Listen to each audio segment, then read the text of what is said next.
streaming. Okay. So welcome everybody for Maury again. This is part of the Brooklyn Public Library's program to celebrate Asian and Pacific Island History Month. We are very happy that the Dyker Library has secured funding through their community to provide this class. So I'm going to welcome Ali Huang, who is the manager of the Dyker Library, to talk to us. Ali? Yeah, okay. Hi. Hi, everyone. Oh, it's very, I don't know why it's echo. Hi, everyone. Welcome to the first class of the celebrating Asian Pacific Islander Heritage Month. I think this is the first one that we are doing on the virtual program. And it's really great to see everyone to come here. And it's also to celebrate this specific, the month for this kind of heritage. Yeah, okay. I really also happy to have this funding from the Dyker to support this program. And with the help and collaborated with the Dyker Library to host the whole program. I also very happy to see that the Mr. Lee, that our popular artist, and everybody already knew him. So I think that we are very happy to let him to come here to teach us the different kind of the art and about the Chinese Asian Chinese brush painting. Anyway, no matter what, I want everybody to enjoy the program and just like to say happy to sponsor this program for this special Heritage Month. Thank you everybody for coming. Okay. Hi, Yongle. Yongle, you are muted. Okay. Yongle, you are muted.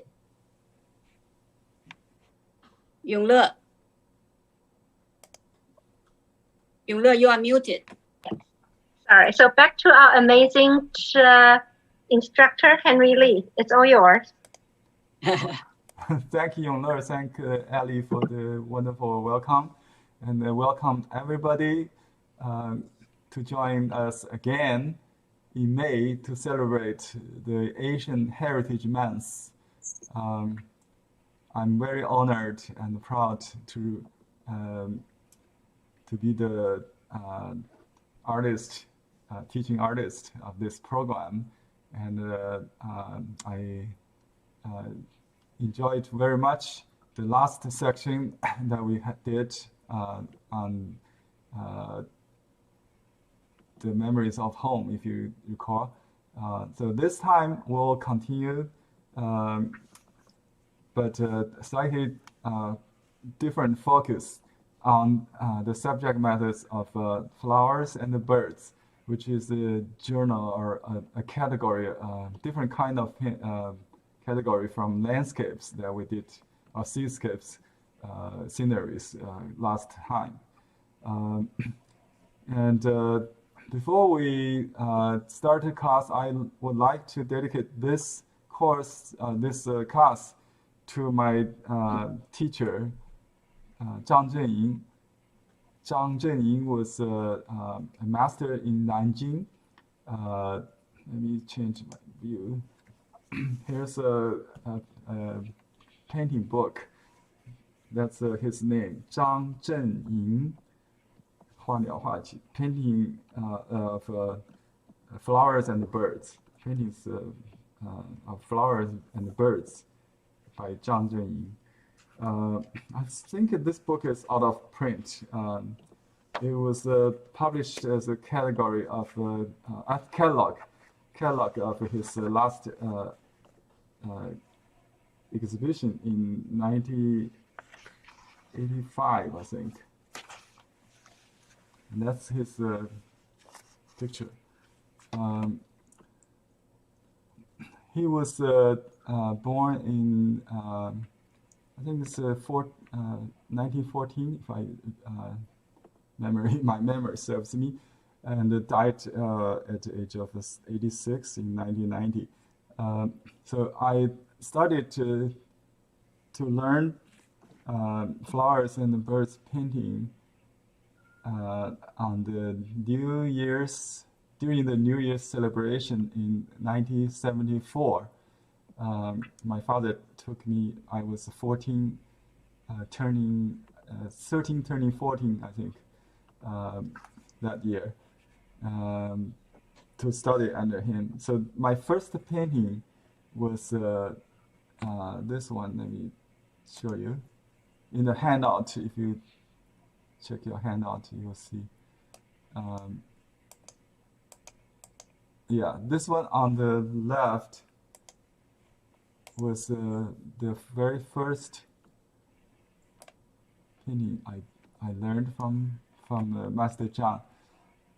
This two peony with little bees. I was so amazed by the color and the simplicity of the strokes. And I tried to copy every stroke when I got home. Still today, I couldn't do it. He was at the age of 60, just retired. Now I was, I am about his age. I just still a student with the painting. I do have this painting. He dedicated to he gave it to me and inscribed Xiao Hui, classmate. That's just because he was actually the teacher. He called me classmate. It's just the way to be humble. Xiao Hui, classmate, to keep as a memory. 存念. I don't know how to translate exactly to keep for memory. So I had this painting, and the date and the year is in Chinese classical calendar. There's two-letter system for the year of the tiger. It says the Spring Festival or Chinese New Year in the year of tiger, the third day after the New Year of 1994, the year of tiger. That's how we figure out the exact date of this painting. But it's a very simple system. It works because you only have one chance to repeat this two character code that represent the year of the zodiac. The 60 cycle, we call it, 60-year cycle. On the right is one of the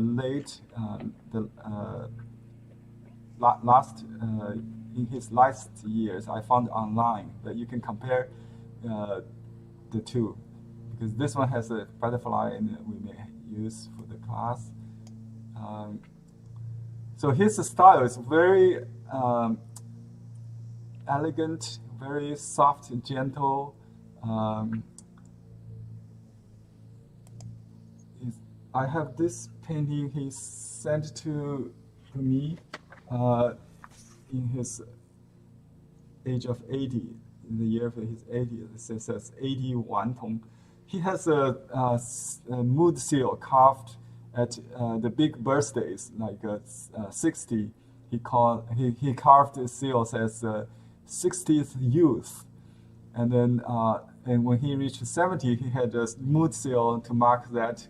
Call him the teenager, 少年, teenager of the 70. And then when he reached 80, he called himself naughty child, 顽童, naughty child of 80. So you're getting younger and younger. The idea is, you never grow old. You never, your painting at least should keep young, okay, and playful. So let me show you this painting here. I have on my table. he sent in an envelope like this. So it's folded. This is where we keep the painting before you mount it and put in into a frame scroll. You can just fold it. It's easy to keep like this. And you can see how subtle the color is. It's very simple, just one color, probably the rouge or carmine, and a little bit yellow for the stamen. The leaves are done primarily in ink, and there's a little yellow tint in it. It makes it feel like a little green, but basically it's ink leaves with colored flowers. And this is tree peony, so this part is done in dry brush with dark ink represents the woody part of the stem, and this fresh stem we call it grass part of the plant. It's done a vegetarian. What do you call this? The herbal part is done with more moisture and lighter ink, and with some yellow tone. So this is how simple this is, how effective it's how to say. And this two butterfly is very suggestive.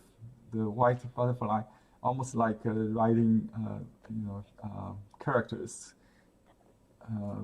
So it's very calligraphic, very suggestive, and there's a lot of voids. The first lesson he taught me was idea complete with absence of stroke, and you can see clearly in this painting. Right? Very suggestive. I don't use the word loose to loose. His style is we call lesser freestyle. There's a great freestyle or 大写意, great 写意 style, and this is called small 写意 or small freestyle, freehand style. Lesser freestyle means more realistic in Chinese concept. The great freestyle is more expressive, maybe. So we're going to learn this, his typical style like this. Just let you see some other works. Okay, and here is a painting of a herbal peony. There's no woody stem, and you can see the leaves are narrower and longer. Incidentally, I have a plant in my garden with a peony, but I left it downstairs. Let me ask if my wife could help. Victoria, can you carry that little vase with peony leaves from the kitchen? I forgot. I will show you the difference maybe. So this tree peony is more popular in North America. You can get from grocery stores, I think, but usually it's in pink color this season. So it's very seasonal. I was born in the around the Mother's Day, so this is always my flower from the months, the birth months.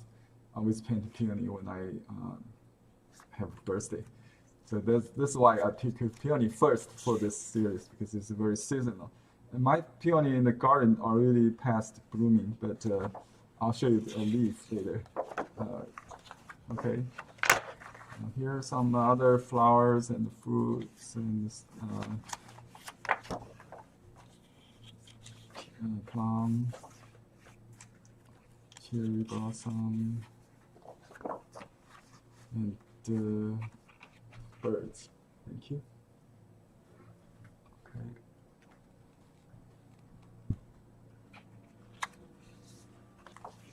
Okay. He always paint from live flowers.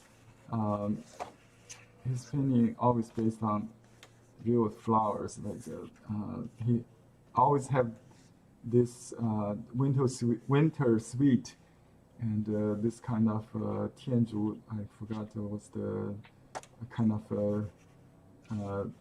plant we also have in our backyard. This kind of flower in his vase when I was taking his class. So we can look at them. And this camellia in the winter. So there are nine most famous flowers of China he did in a basket. If you want to count them. Henry, there's a question. Yes. What style of painting is this? What style is, I don't know. Is Zhang Zhengying's painting. Is Yeah, this Xiao Xie Yi? 小写意, yeah. 小写意. 小写意, I think if you ask what school is this, right? It's Shanghai, belongs to Shanghai school, not Ningnan school, okay? Did I answer that question? It's near Shanghai. We live this area close to Shanghai, so it's generally called the Shanghai School of Flower and Birds Painting, different from the Ningnan or the Cantonese school, because the style is very subtle. It's very more elegant, less vague, less loud. I just found the correct name to call that loud. Ningnan school is a very loud, Western influenced style. I'm sorry to say that. Well, Do you get it? I want to ask, is this kind of like 叫什么国画吗？对，是国画吗？ Yeah, Chinese brush painting. 哦 ，OK， 反正不是水墨画，是国画，对吧？水墨画 is Chinese painting, the same. So same thing. Just different name. In Japan, they call it Sumi-e. It's one name. They also call the Chinese kind of colorful ink painting Sui Boguga, 水墨画, just like you said. So Okay. there are different names. Just 水墨画 means water and color painting. Sui Boguga or Sumi painting, ink 墨绘 ink painting. So that's all different names. In different countries, they call it differently. In this country, we call it Sumi-e, based on the Japanese, because they introduced this art to the States first. And later we emphasize, if we emphasize on the characteristic of a stroke, we call it Chinese brush painting. I prefer this name because it's more descriptive. Yeah, just if we call oil painting, watercolor painting, watercolor, we call this, because we also use watercolor. So Chinese brush painting, it's the name I use. Okay, and I don't make distinction between Chinese painting and the Japanese painting. We call it Asian brush painting in this class, right? Asian brush painting, yeah. Okay. So the style is less or small freestyle. It's more or less more realistic compared to the free style of like Qi Baishi, you know, the great master in Beijing. He was Hunanese, actually, became famous in Beijing. Okay. So my question was, can you recognize all the 10 flowers in this painting? Anybody want to try? Okay, I'm going to unmute people. So if you want to try to answer. Let's start from the left. Left hand narcissus. Narcissus, correct. Narcissus. Rose. Daffodil, Rose. camellia. Yes, I heard rose. Yeah. Chrysanthemum. Chrysanthemum, yes. Chrysanthemums. Sweet. Peony. Plum blossom. Plum blossom, Peony. yes. Plum blossom. On the Orchid. upper right, yeah. Plum blossom. Camellia. Camellia under it, yes. Camellia. And this is the peony. Peony. Peony. Peony. Yeah. Peonies. And what is under the rose?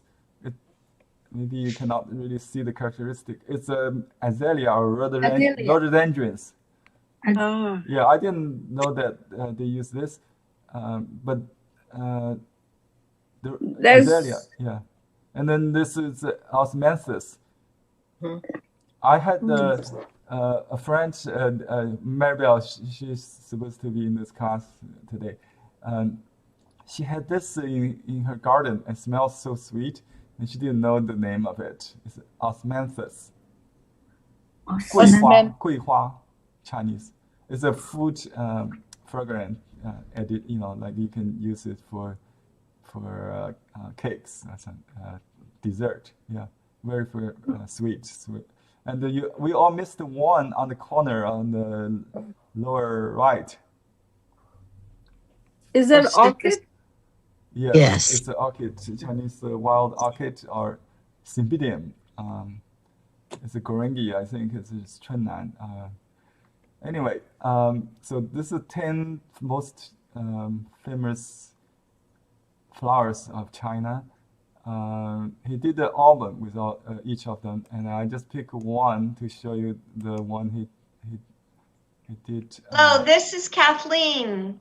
Hello, everyone, and I am enjoying this.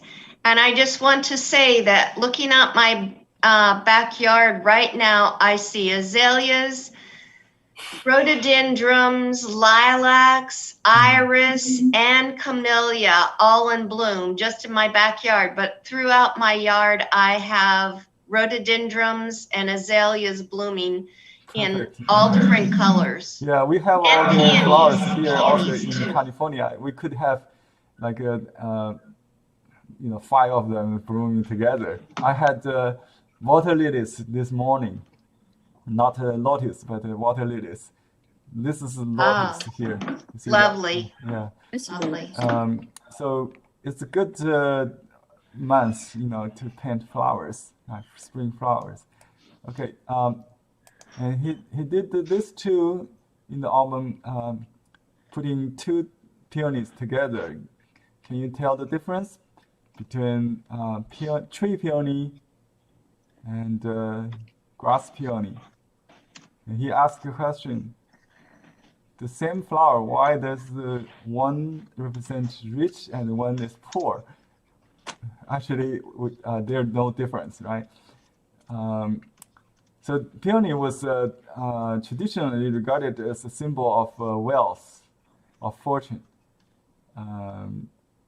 Actually, grass peony or over peony has its own symbolism. We use that to say goodbye, I think, because they are the last flowers in the spring. Actually, today is Li Xia in Chinese calendar is the beginning of summer. That's right. That's right. Chinese calendar is beginning of summer today, Richard. Yeah, it's the beginning of summer today. This is the ink, you may call it Sumi painting, right? Ink painting, only with ink. Probably we should try this first, and then we will use one color. Then we can use more color. That's my plan. Okay, so if you like, we can start with something like this. I'll show you some different parts, like the leaves. You can see how characteristic of these leaves, which is very different from rose. I think you all have seen roses, right? We'll keep comparing the 2 flowers. 一枝浓艳露凝香. That's one branch of a flower, very rich and beautiful with dews. concentration of fragrance in the, with juice or something like that. Just some imagery, and very poetic. I don't know who. Usually a classic, a line from a classic poet. I don't know who's the author. Maybe it could be artist himself. Okay, that's the poetic title, and this is the name of the artist. And in the studio of Bu Xianju, he called his studio after his retirement,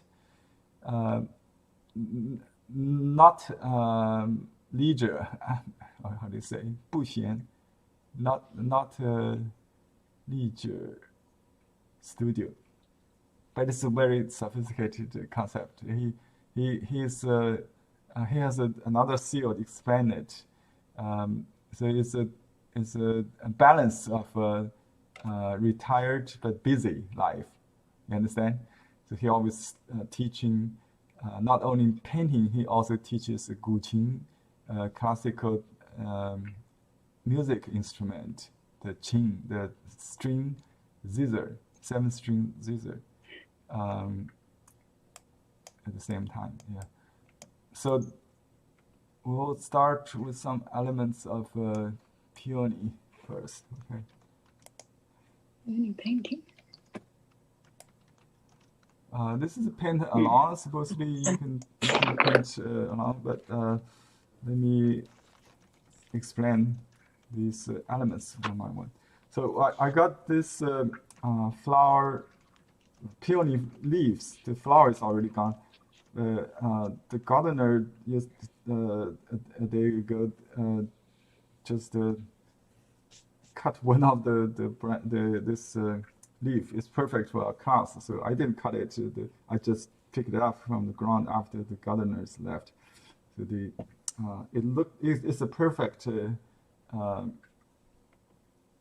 branch or stem of peony. I think you don't see this often in other class, right? A true peony leaf look like. This is a tiny one because my peony tree is only 2 years old. Very small. This flower is like this big. You can imagine, They did bloom though. So you can see there's three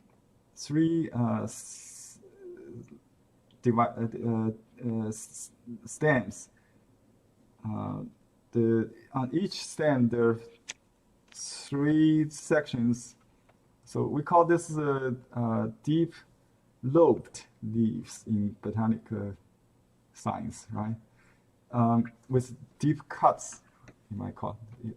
So they're not rounded like roses. You might compare to, the technique we're going to apply is more like bamboo leaves, 3, but much rounded than bamboo, right? The technique is similar, but grouping method is 3, 3, 3. So 9 strokes maximally. If you do the math, you see each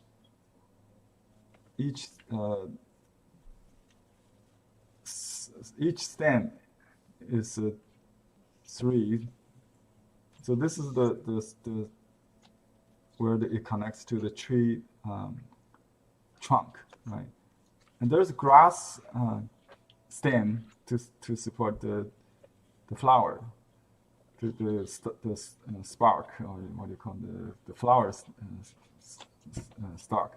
But this is a leaf stem, so they look like this. It's very important to understand this kind of knowledge. We don't just go to the garden and paint what we see without understanding the structure of the leaves, the anatomy of the flowers. Okay. And in painting, we don't really paint all the leaves like a front view, right? Like this. So it's in a perspective. However, we don't really paint the turns and curves, the details. It's more like looking at as a profile or silhouette in French, right? For French, they call it silhouette it's a profile, just like we do bamboo. The inspiration is the cast shadow on the window, in the moonlight. So you just paint that cast shadow.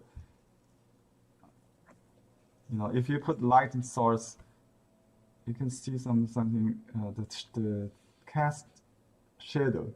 That's the silhouette. And if you squint your eye, you'll see the contour, just the shape of the leaf, right? And some side view, just one narrow stroke. So they overlap. So you don't need to paint all the leaves like this, like that. Okay. Here's my teacher's teaching book. It's co-authored with another professor. And in this book, they arranged, to teach you all the different leaves, like the leaves of chrysanthemum, I think. Or this is chrysanthemum. So I think we have something from Peony here. That's okay here. So this is the peony leaves. I think this is the peony leaves. Let's zoom in a little bit. So you can do one leaf, two leaves, 3 years, something like in a group. And this is the finished painting look like I just showed you in this letter. Right, I'll just put it in front of me so I can copy today. Director.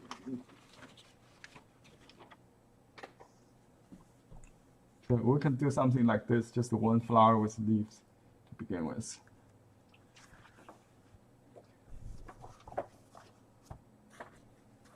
Okay, the paper we'll use are unsized paper, I think, first. Let's see. I'll use unsized paper. That's what he used. You can use semi-sized, which is a little easier for beginners. The less bleed or smear. And if you use sized, which would be like your sketchbook or watercolor paper, these are sized paper. They don't absorb. They don't absorb or smear. So they don't give a fresh flower look. Okay. I think I just do horizontal. It's easier for you to see the frame.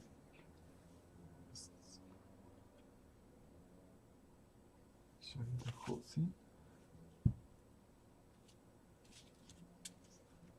I'll put my leaves in the direction I want. Something like that. So I will do the flowers first. That's what he used. He would do. We got what we call Peony brushes. They have 3 sizes in our store, online supply store. This is the smallest. This is the largest. There's a middle one I didn't find. You can use this brush that was supplied by the librarian, the library last time. You can also use a super wash from the basic 5 brush set, or a basic soft brush. Basic soft brush is white. White hair is soft, so you can see all the hair is white.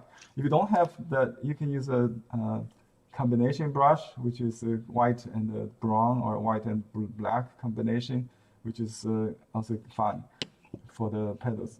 I hesitate to use a stiff brush for the petals because it carries less moisture. We need to have lots of moisture to create the fresh look.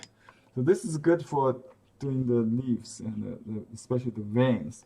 You can use this for both the dabbing of colors for leaves and the petals. Okay, so I just use this cheapest brush. You can untie this. I think we we made this for to make it smaller if the brush is too big. Let me just keep it. Maybe it's still working. Let me see. Yeah, just make it more concentrated, so you can tie it to the bottom. I showed you this tip the first class in our last series, if you recall. And I soak the brush first. Okay, you always soak the brush in water first. Should I show you the camera with my water here? Let's see.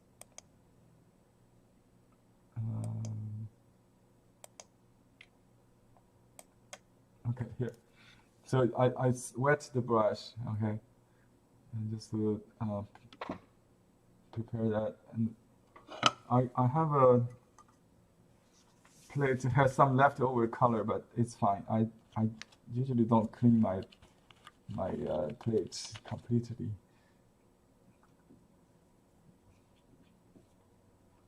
Okay. Always a challenge to open the tubes. So we need to get some white first, our palette. Henry, Yes. sorry to interrupt. Could you eliminate the bottom left-hand screen because it's blocking the view from some students? Okay. Thank you. You mean you don't need the handout? Okay. Right. Okay. Or your hand where you're using mouse, maybe that one. The hand up, yeah. Put it in Okay. there. Okay. No. Okay. Maybe just eliminate think the screen where your hand is using the mouse, but keep the handouts at the upper right-hand corner. Okay. Let me see if that works. Okay. Let me put there.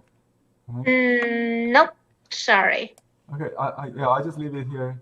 I'll try to move around. At this point, I just show you the colors. Okay. I'll Okay. Thank move you. this away.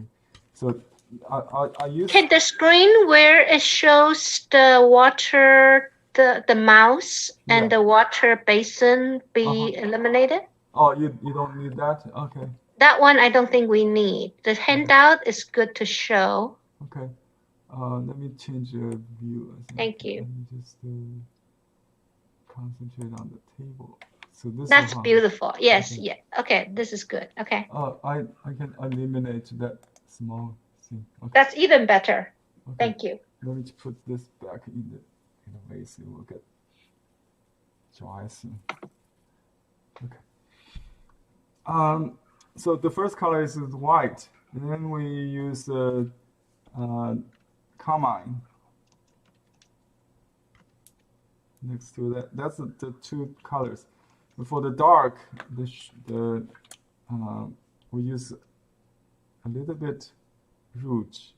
Rouge is it's a cool kind of purplish, bluish red, and it's the most beautiful color in Chinese painting. We use that for many flowers. Okay, so that's about it. Just keep it simple. That's for the flowers. For the leaves, you will also need to move up the paper, Henry, please, yeah, when you're I'll starting to paint. Thank you. Yeah, I'll do that when I paint. Okay, so we also need to have some yellow for the leaves, and plus ink, and green. I mean, you can use a combination of indigo. Oops. Could you mention the number for this paint? Yeah. Is it 495 or? 495 indigo. Wow, I remember it. 390 carmine, and rouge is it's 400. It's optional. If you don't have rouge, it's okay. You can just add a little 495 to make it darker. Yeah. Could you repeat the number again? I'm sorry, I'm typing. 495 indigo. 495 indigo, and we got another color to add. 218 for. 218 for yellow. For yellow. Uh-huh. Yeah. Oops. 400 is rouge. Rouge, R-O-U-G-H. It's like the lipstick color. Mm-hmm. Okay, so this is the yellow. Yellow could also use. I got some yellow there already. So this is for the greens. Okay, and actually you can add some red to the. We use this vermilion for tender leaves. You can add a little bit, but it's become sophisticated. I just. What number is Vermilion vermilion? is $3.99. $3.99. Yeah, and plus that you can use umber for the trunk, the woody part. But he used just black ink. Keep it simple. So I got some burnt sienna from Western Peony, like a watercolor. I think it's a little too strong, but you can also use for that burnt sienna or raw amber. So some colors could be used, like Arizona crimson, also good for the painting. I think that's about it. Let me move this up here, and I'll add more color if needed. Okay, this is the smooth. Use the smooth side of this handmade Shuan paper, HUAN. That's the name of the paper. General name for this kind of paper. It comes sized, unsized, and semi-sized.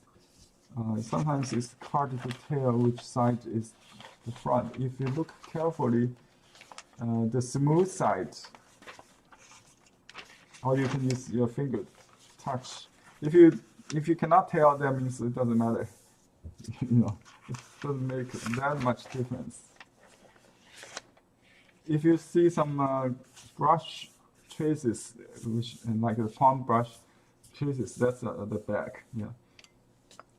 When they brush it on the drying wall, they use that kind of brush. It will leave some traces. So let's do the flowers first. All right. The first thing I'm going to do is to get a very light pink. And you use lots of water. It's just like a 4 load of water, and then a little bit white to make it into a 2% or 0% maybe milk. Okay, this is a yogurt. A cream. I think it's even it could be cream. It could be cream, but I prefer milk. Milk, yeah. Cream may be too stiff. Some artists may do that. So make a milk. Okay, a milk, and then I think we'll make lots of pink. So I use this. Just carmine.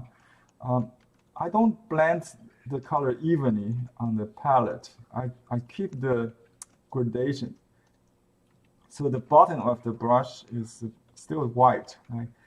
I may load up to 2/3 and keep the bottom either clean water or milk. Okay, and that's about it. And then I already realized the color I use is carmine.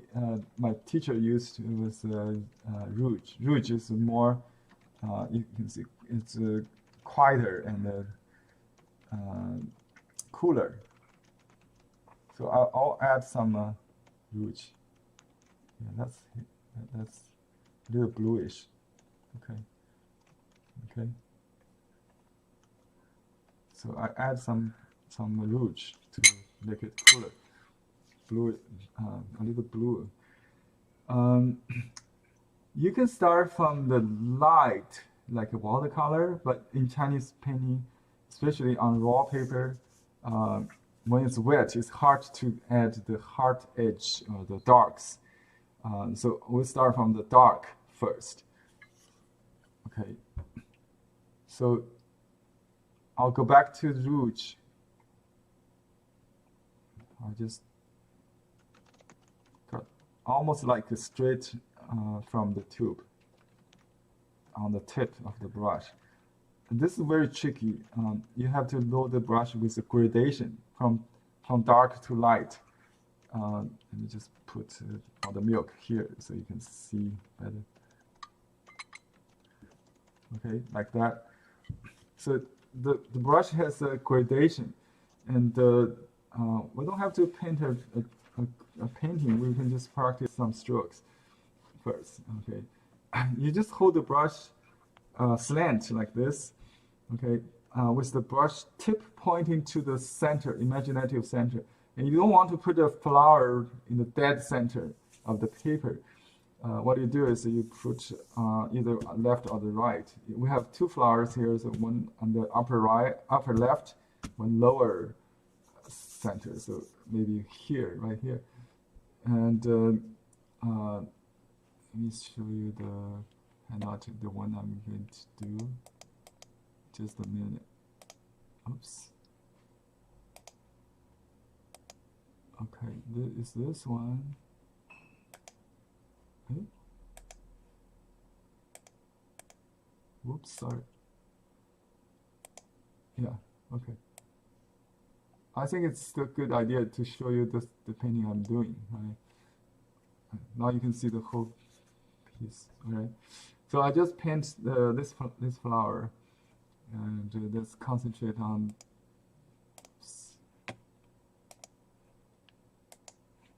Oh, too large.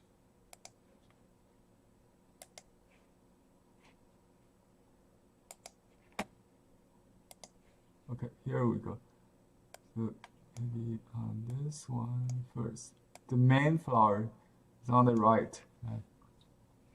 Okay, so a lot of color on the tip of the brush, almost pure, to create these darks. Actually, it was added. You cannot get the dark in one shot. You have to repeat it in this case. So imagine the size of the flower first.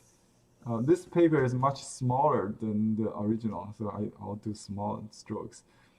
So we'll start from the center. 1, 2, maybe 3. Something like that, and then you can add some small ones later, and then just you can develop a little the back layer. Maybe you can add a little dark back to the brush and do this small ones on top. Maybe on the internet you will see a lot of people doing this little things to cut in the shape of the. You don't have to, because just keep it simple for beginning level. You don't have to paint exactly the shape of the cuts on each petal like that. So this is the center part. It's quite dark. I want to create. I think it doesn't matter the composition for now. I just do this flower. I just realized it's quite big. I usually do the life-size flower. This is how big the petal actually would be. Okay, so now go back to the palette and reload just like what we did. And this time mainly the light, okay, with a little bit dark. Okay, just a little, and then continue with it's like a towering shape in the center. When the painting is, when the brush is very wet, you have to move fast, okay? And you can estimate the smear, so you do the stroke a little smaller than you expect and let it expand.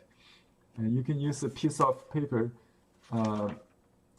should not be a good paper, it could be a piece of wasted painting or something. yeah, some scrap paper, absorbent paper to blot it. Okay, to stop it from bleeding. Okay, and then we just add more petals down the bottom.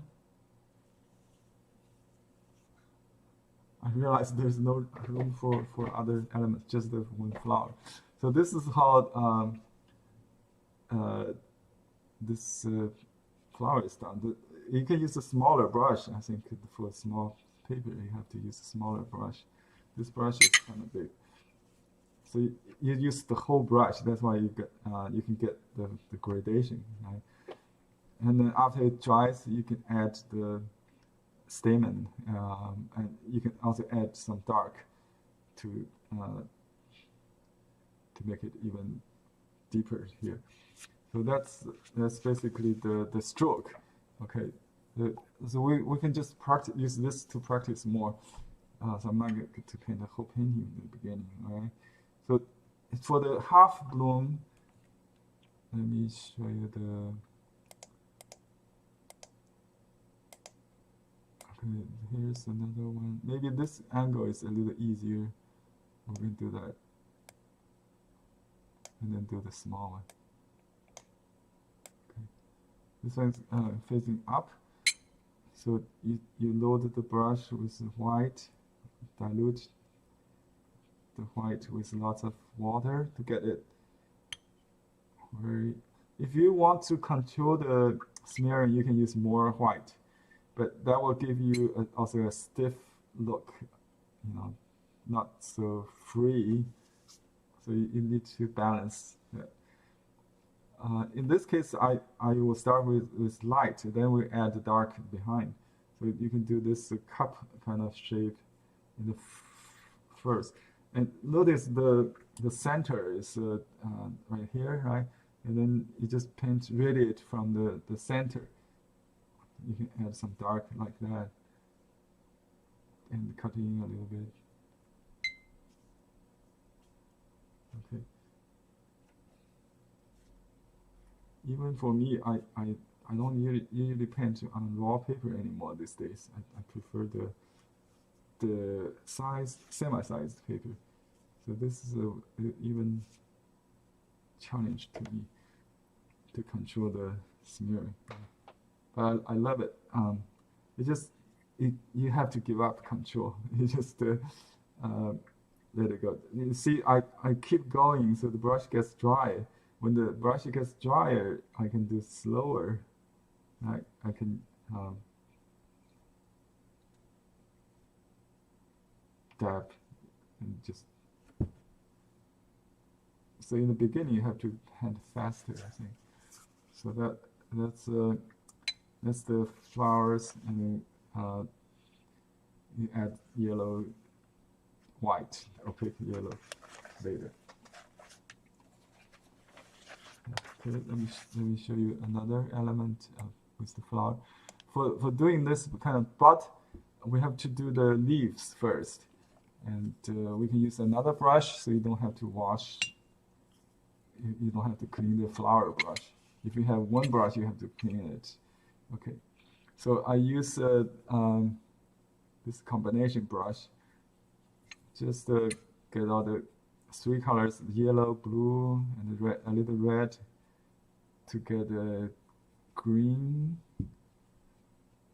You don't blend too well. You want to do this. Okay, first of all, mix yellow and green to get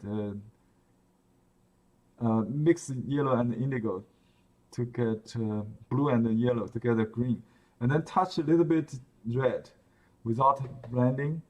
You can blend a little bit, but don't blend too much. So you get red on the tip of the brush, right? So this is how we do it. You do the calyx like 3 dots like this, like a peach shape stroke. Just use the tip pointing up, and you press and then round it up the bottom. it's very good practice to to practice this kind of tip expose, and then we call this water drop, right? Or teardrop class, teardrop stroke.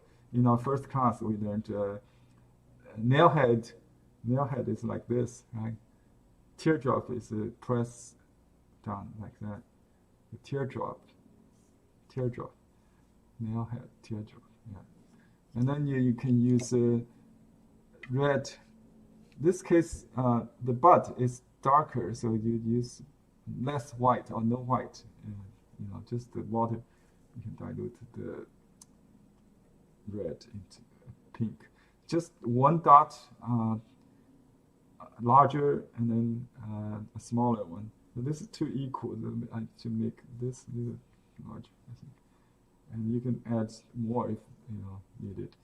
So basically, two dots to represent the blooming bud. It could be overlapped. You could leave a little white. Doesn't matter. So just don't depict. Try to just put it there and let it go. Do not try to repeat, to modify or anything. You have to do it in the first time, to one stroke, to get it right in one shot. And this is the stem of the flower. So it's green, and with a little red, could be a little bit. You just put it on the same load. You don't repeat. It's hard to repeat on this because it will smear. Okay, and then now we talk about a little bit about the leaves, right? As we saw here earlier, this is the real leaves, just to remind you. Okay, see, Master John did this with 3 strokes, exactly like this. The center one is a little bigger. They're not symmetrical. Sometimes because just the center one is a little more symmetrical, maybe. Okay.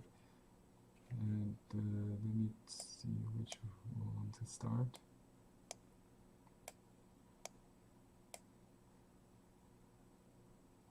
Yeah. So he will start on the dark. Okay. You get a green. It's almost just yellow plus a little ink, but you can get you can mix them. You can mix indigo and yellow to get a green, yellowish green. To gray it, to mute it, you can add some red. Okay, and then a little more indigo without blending, and then you can touch a little ink. You get some pure ink actually. I would soften a little bit, so you give me a little soft. Just touch the water or color a little bit again. So it's ink and the gray. Okay, and look at this leaf. It goes all the way out, but we don't have to. Let me show you. This is the pouring stroke. Pour just like this. Side stroke. It keeps the gradation, the variation. And if you look at this whole group, it's done in one load. So you just keep going. Remember that the number 9, right? So this is you don't have to really count every one of them. But if you got lost, what to do next? You just you go back to think about this 9. Okay, and you will find your way. And they overlap. Okay. Yeah. You can then divide that. So you don't have to paint all 9, but when you got lost, think about this. So you don't have to look at real flowers. You can create. You could be more creative. So all the rules, all the this kind of principle just help you to get more free, not to limit you. Okay. And if you do, if you understand the difference between rose and the peony, you'll see what later when I teach the rose class, I'll show you there's different number to do, and the shape it will be different. The way to organize them is so there's a natural rule and then also picture rule. Picture we emphasize on the dense and the sparse. Some part concentrated called the dense, tight and loose, right? So you don't spread the leaves all over the paper. You want to combine them, connect them somehow, you know. So the tender leaves may only have 3 on the, you know, in the stem, or I think yeah, something like this. So they still come, you know, with this 9, but with less, maybe just 1 on the bottom, this 3 on top. So okay, that's the leaves, and then after this dry a little bit, we'll use a stiff brush. You can use the small leaf vein brush if you got from the library. You can also do this. I just use a calligraphy brush and then wet it first, and then use dark ink. Not necessarily pure, but the principle is on the dark. If you have to use darker. On the light, you can use just a little darker than the base, right? So this is to define the leaves. Look at the 2 leaves here. It's not like a pattern, like I call it a cone, right? The 2 one center vein and the secondary veins. Can you see the white? We use ink to draw them, not use white.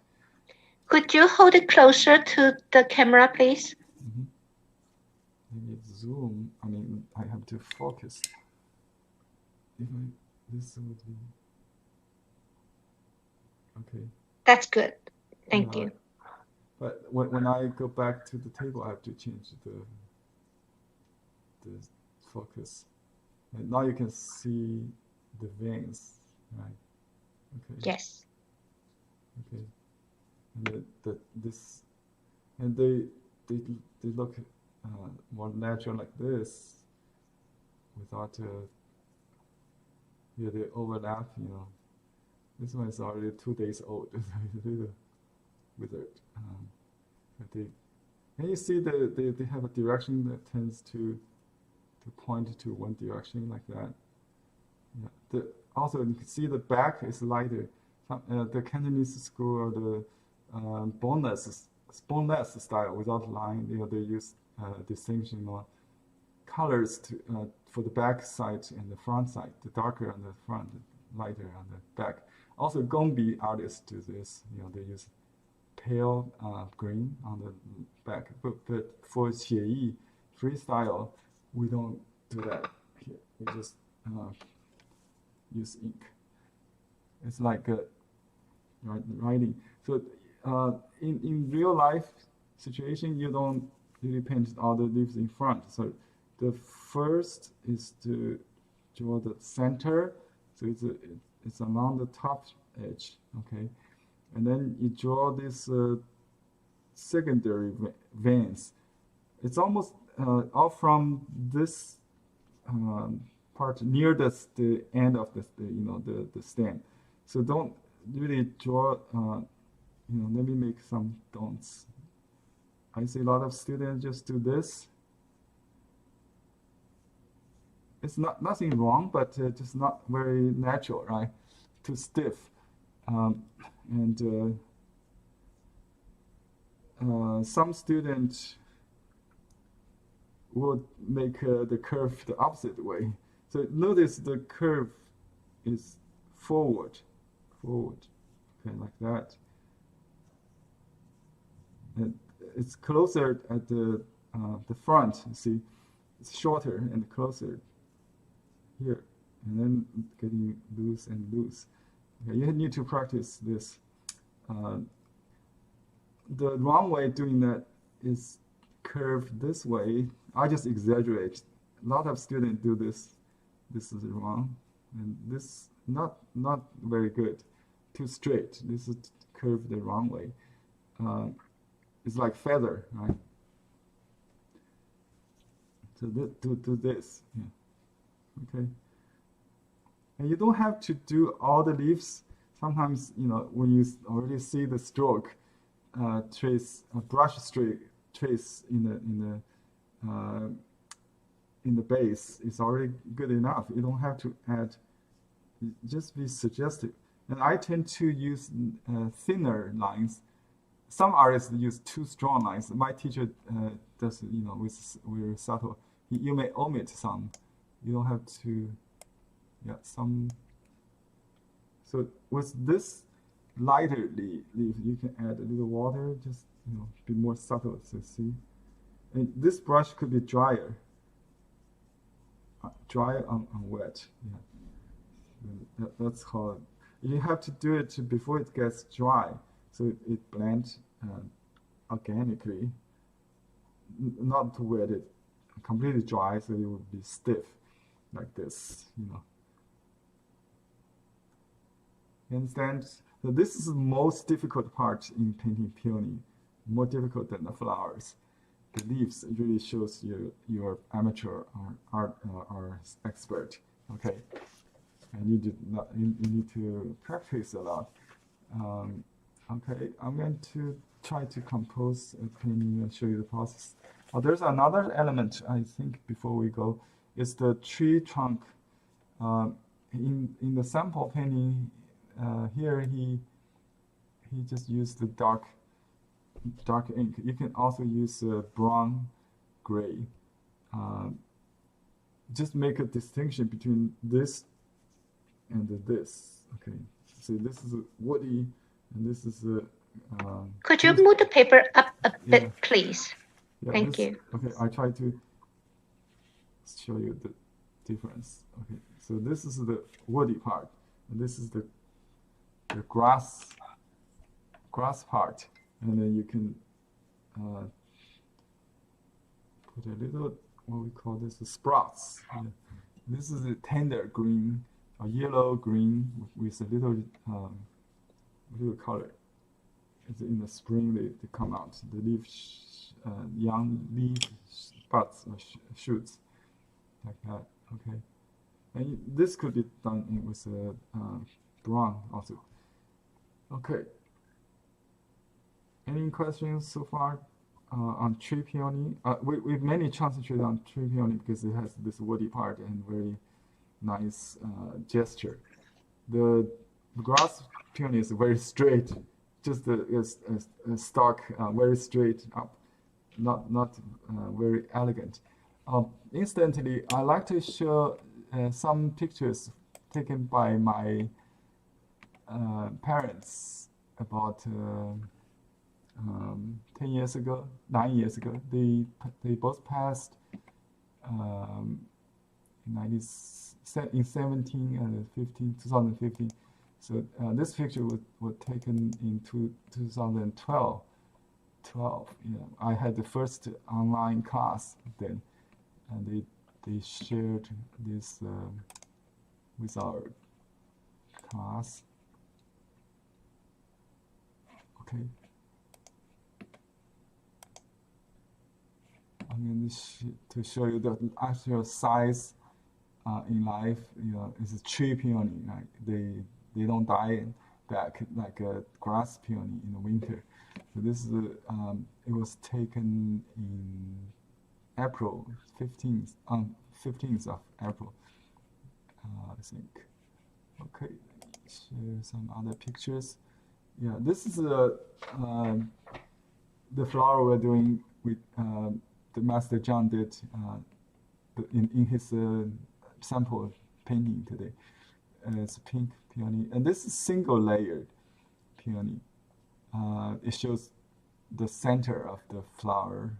Maybe it's a little bit double, I think.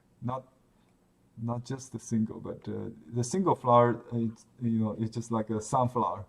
We don't usually paint that. It's something like this. Okay, it's a single petal, right? Okay, and this is a beautiful dark color, maybe double. Yeah, it's open, double. Yeah, that's a very nice one. I love the deep color, deep red color, not usually see. And this white one is yellow. It's very similar to tree peony. I mean, grass peony. Yeah, that's the one we're doing today. You can see a lot of yellow stamens. The pistil is hidden still, so but if you want, you can do the pistil like in green color, a little opaque green will do. And you can notice there's flying bee there. We can do the. Oh, we haven't shown you how to do the butterfly. I'll do that later. This is a picture I did in my first class in 2012, first online or DVD class. We pre-recorded, not the live class, in which I used hot reds like vermilion, cinnabar, that kind of. Yeah, that's the complete painting with all the colors. It's on a huge piece of paper, and that's with butterfly. This is the early handout I did in University of Washington Extension or Experimental College, and that's the handout I used then in 91 and then 90, I think 90, yeah. So this shows you the steps, the flowers and the leaves and stem and veins. And I just showed you how to do these veins, the flowers, the pollens I haven't done. I will do that later. So it's nail head strokes. Means you press at first and you kick at the end and give a direction without hesitation. Okay.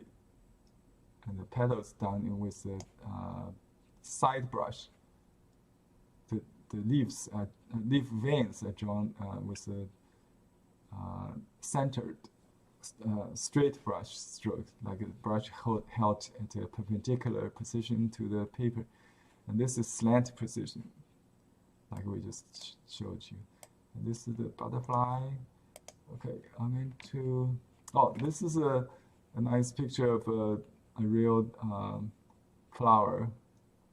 A tree. You can see how elegant this kind of tree peony is, with a very aged stem or tree trunk, and the tender stems for the flowers and the leaves. Okay.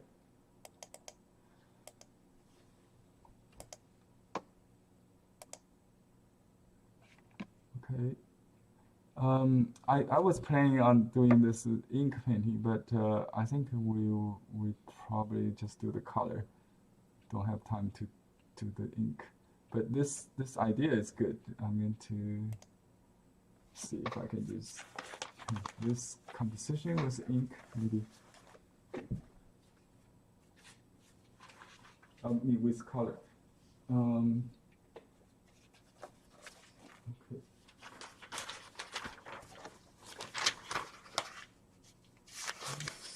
I think I'm using a different paper, but this could be a semi-size. Oh, check it out.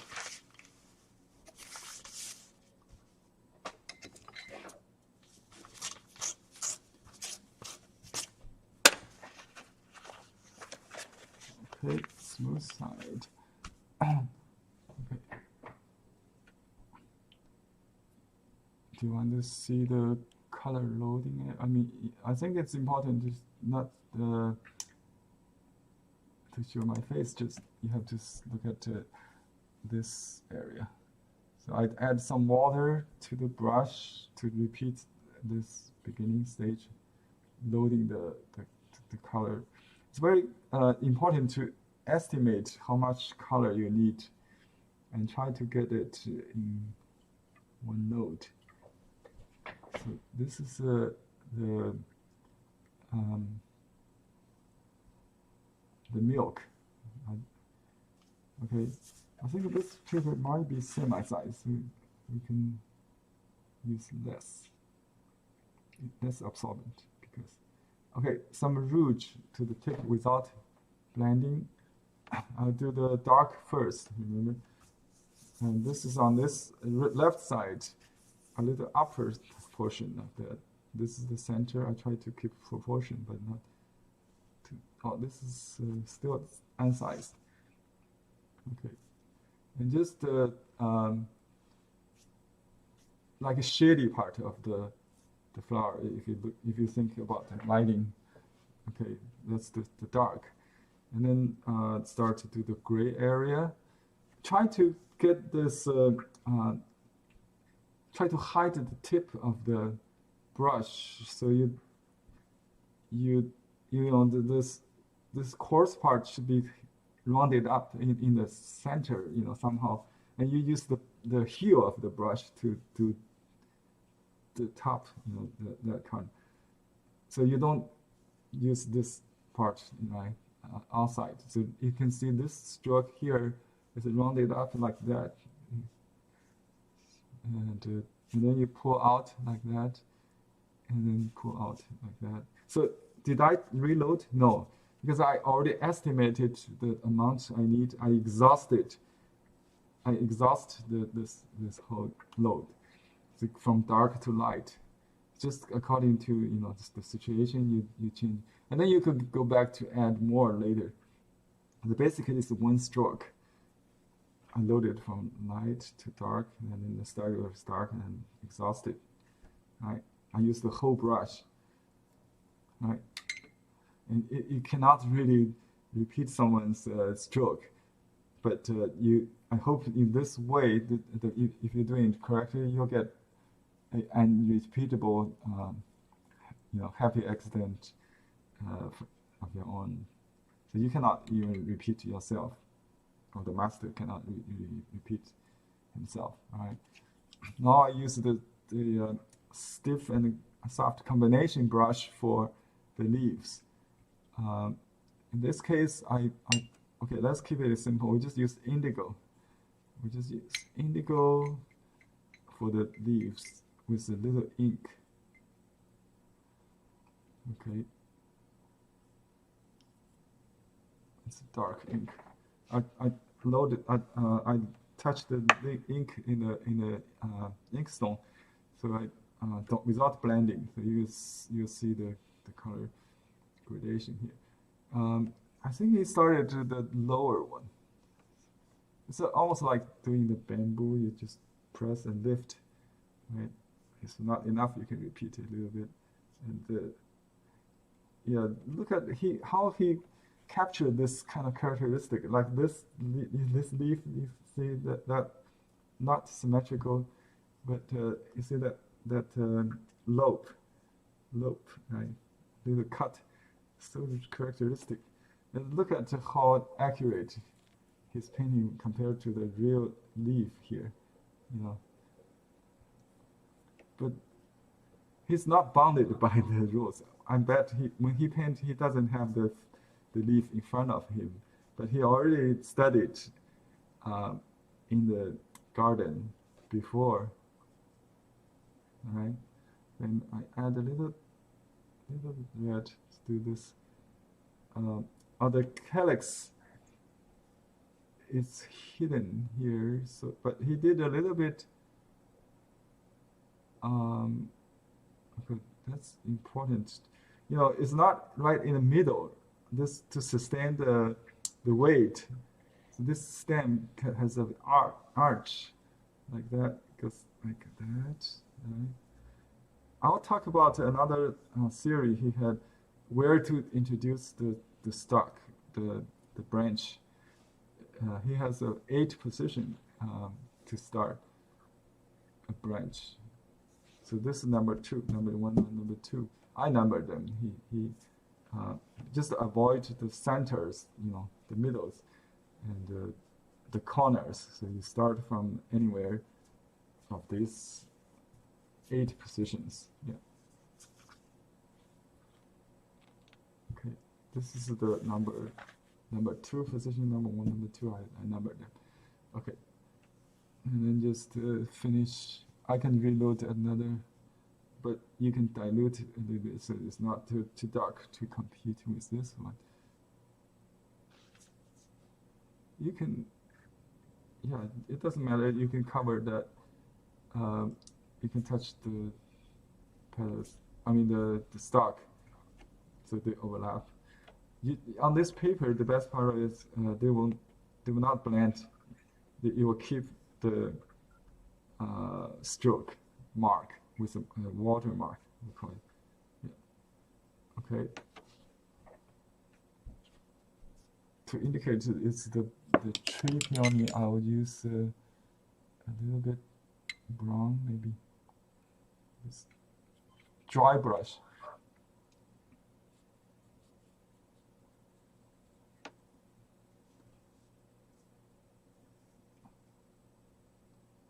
I'll have to turn this into a wood.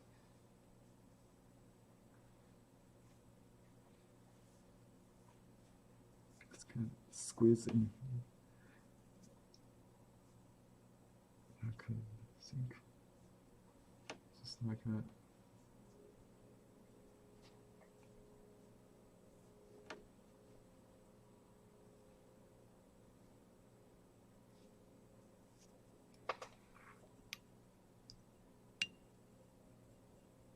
And then you add a little tender sprouts with yellow and orange. Just okay. Dot. The calyx is a little also red. Here there's some in that area. And this is the most difficult stroke in our peony. It determines this painting's life or death. This stroke, always challenge.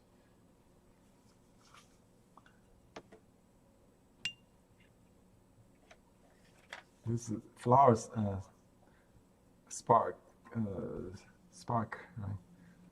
Spike or stalk. Okay. And later you can dot the yellow, but before that you can add a little more rouge because we want to dot the yellow on darker base to create a contrast.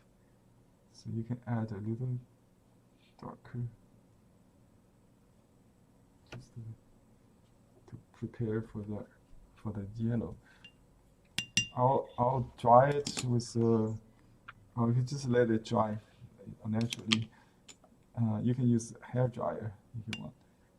You got some paper towel.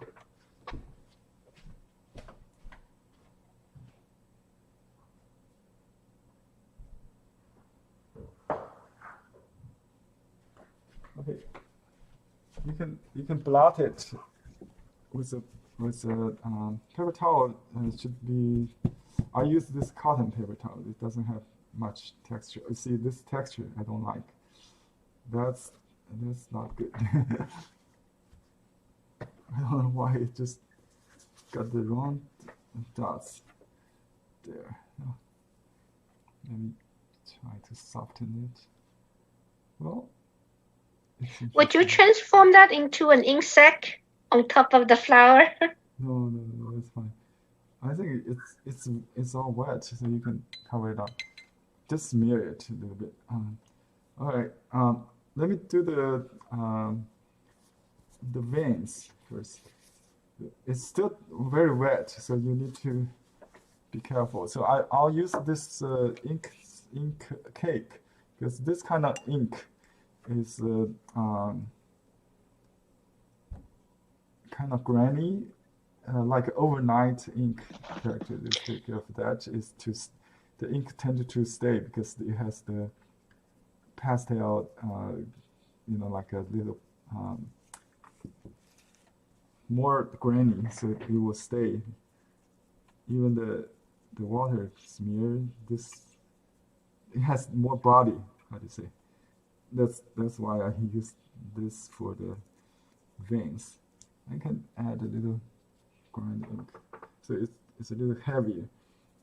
So okay, on the dark part you have to use darker. Even if you cannot see later when you mount it, it will show. So you need to do the veins. If someone for style or reason you don't like to do the veins, that's fine with me. You don't have to, but classically we draw this. We call this the bone. Without it, it's a boneless painting style. So this is the bone of the leaf. Bone of the leaf. Yeah.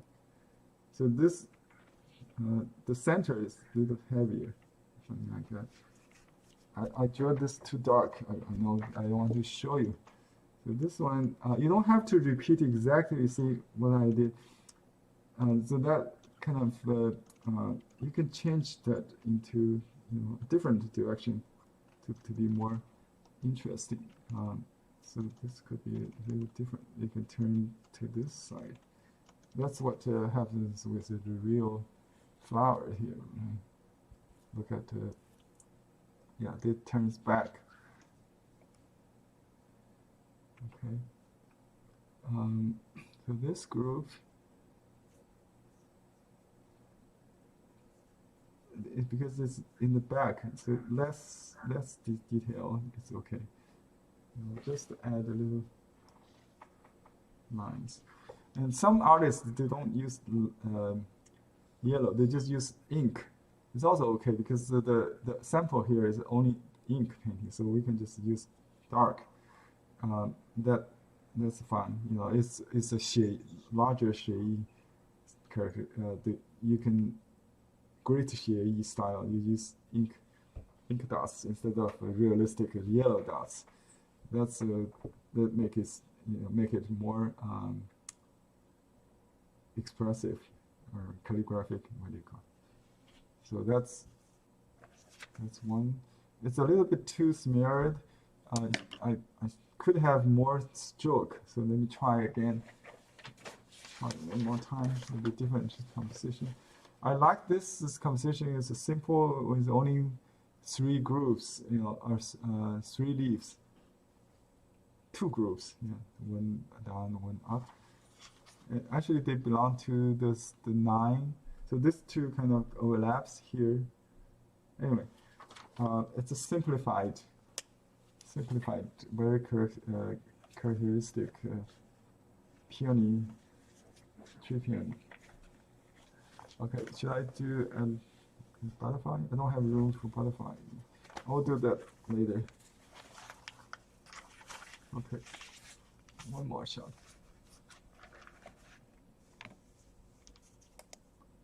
Okay, butterfly. I'll make room for butterfly.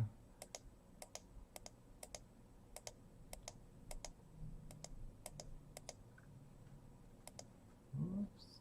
Okay, yeah, you see this painting behind me. Actually, I would.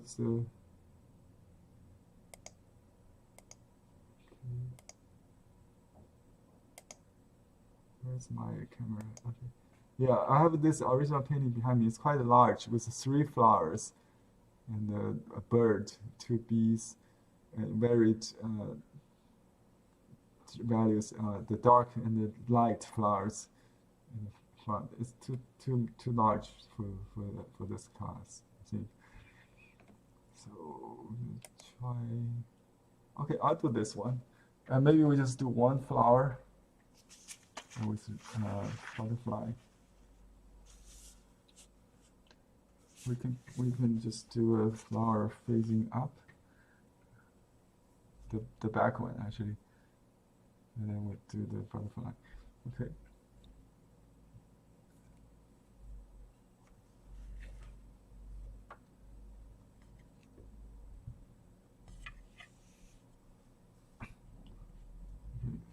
I'll make a milk, make a thin milk. All right, and then you can make extra and then just squeeze out some. Okay, and then rouge. You can combine a little bit of carmine and the rouge at the top. Okay. All right.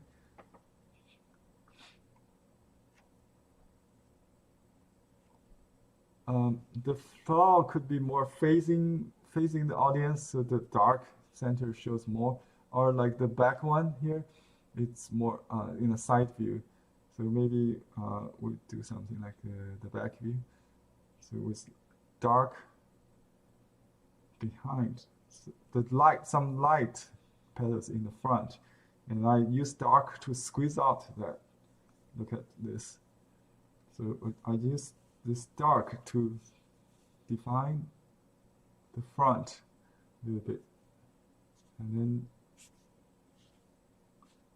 just the center of the petals in the center is smaller than the outer petals, the down ones. Okay, so you can use a smaller stroke, just half of the brush, and then you press down for this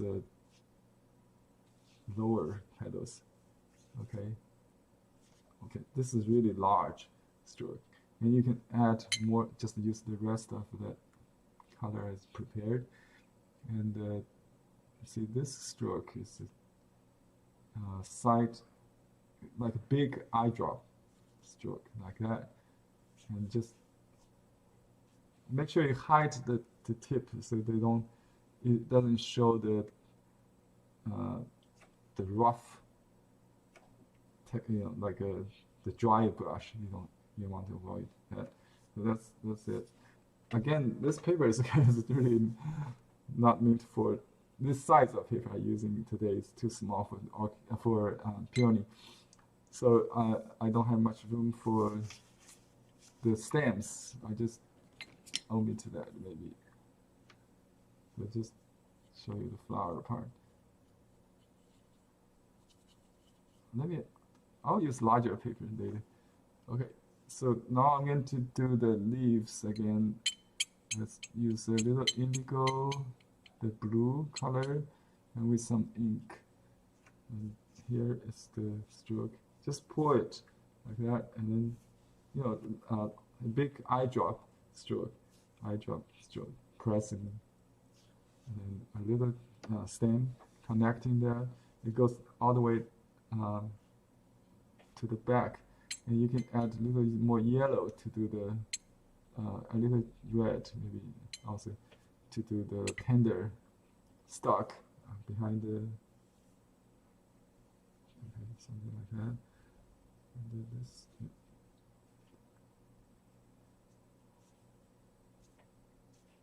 The calyx, suggestion of the calyx, and we don't have much room for more leaves. Okay, so just you exhaust the brush for another group. So this belongs to the same cluster of leaves, I think. Okay. Not much room for the stem, but still I want to squeeze in that element. We can just use. I wish I have this brush in brown. Let me clean this. I should have one more brush, I think. Okay, I use brown color with a little ink. You can mute it with some blue if you want to get the gray.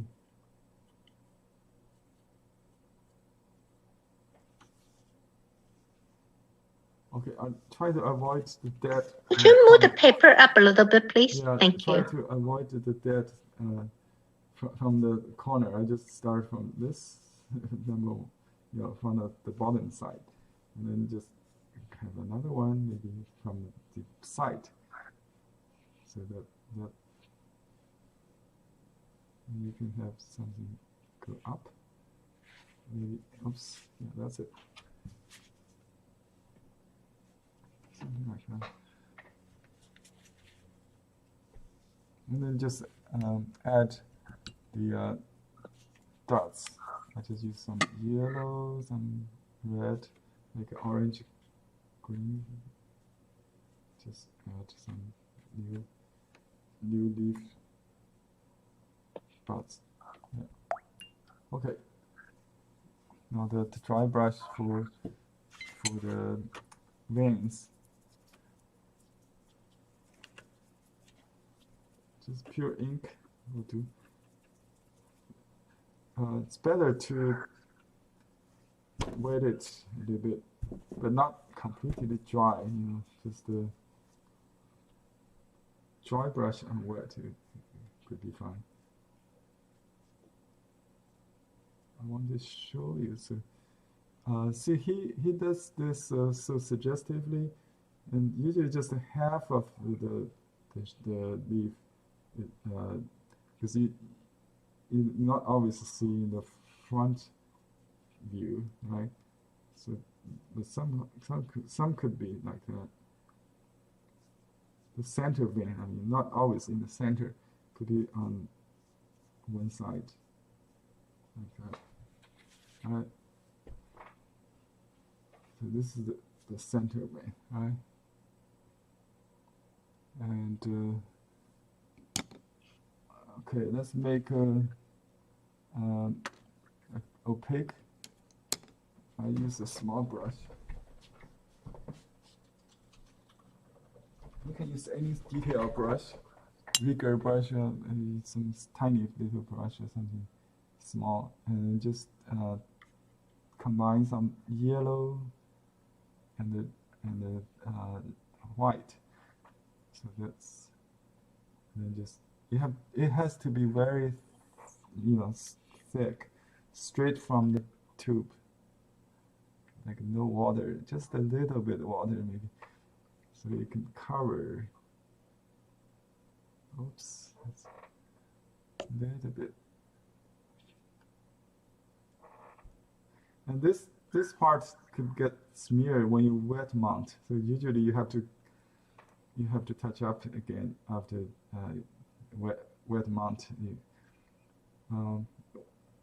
You would leave some on the table if you wet mount it.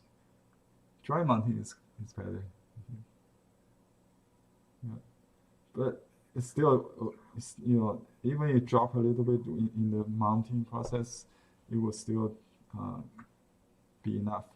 So that's because I have a thick build up on this part. It's probably too white, and you can glaze it with yellow later after it dries. First of all, you want to cover the red, so use plenty of white. And you can change the color if you want to make it light and more yellow later. The best is to do it in one shot, so you don't have to go back. So some yellow, some white mixture. Okay. Now I do the butterfly. I'll just draw the white one with you can use this detail brush. So I'll just use some gray. You can get some green in it if you like. A pure ink with water. So the first one, they overlap, right? So the first one is comes first in the front. So two strokes from the top of the wing, and then he put a dot a kind of pattern, dark spot there. And then I draw this lower wing, just a half circle. It's a good idea to do the body first. I think then you know where the wing stops. Okay, let me enlarge that so you can really see. Okay, so just 2 dots and one longer stroke for the body. This is all in light color, and then we'll add dark. Right? This is just like a very light. And then we draw this half and half. You leave the space between strokes for imagination. So we don't really paint the distinction between the 2 wings. And you can have some pattern on the bottom of this kind of radiate from the center. Okay, I can finish this one, then we draw another one. One, it could be enough, you know, you don't have to draw 2, actually. Okay, then I draw this antenna with dark. This is a small nail head stroke. That means that you have a dot in the beginning and then lift the brush pointing to the head. And then 3 strokes for the leg, 2 short ones, 1 long one. You have to point the brush well, so sharp and point. And hold the brush straight. Okay, 1, 2, 3. And then this side could be just the 3 small brush. Enhance that dark mark with a little dark round dots. That's it. Sometimes he put dark on the top because he wanted to distinguish the front one from the back. So this could be done with a little darker ink. I hate to repeat that, but I think, you know, butterflies symbolize lovers, right? If you just paint one, they just got divorced, you know. Should I just do one?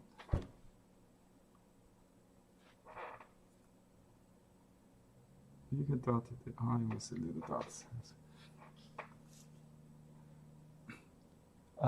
When it's dry, you can use very light lemon yellow, or just this yellow, red and yellow, to wash the shade a little bit. But I just like the subtleness of it. You know, it's so fun. And you can also use a very pale mineral green, also make it a little jade, like a little jade color. Should I add another one? I think people would love to have 2, so we draw another one accordingly. This one you change the angle so they don't completely go parallel to each other. So this one could be a little at an angle. So this, yeah, I think it should be above. So let's do that above. Okay. And it's behind, so I just omit a lot of details. And this one actually has a foreshortened view also, so just like smaller too. It's behind. All right. Just be suggestive, and then change color to dark. Antenna, 3 strokes on the left, 1 stroke to the right. Because this one is in the front, so it has all the 3 pairs of details, and it has more details on this. So this one is less detailed because it's behind, right? And still I want to dot the head a little bit. Okay, so they look at each other. Right, that's a happy couple.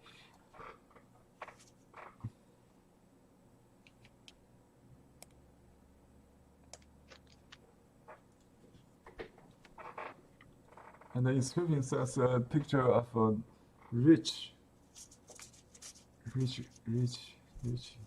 girls.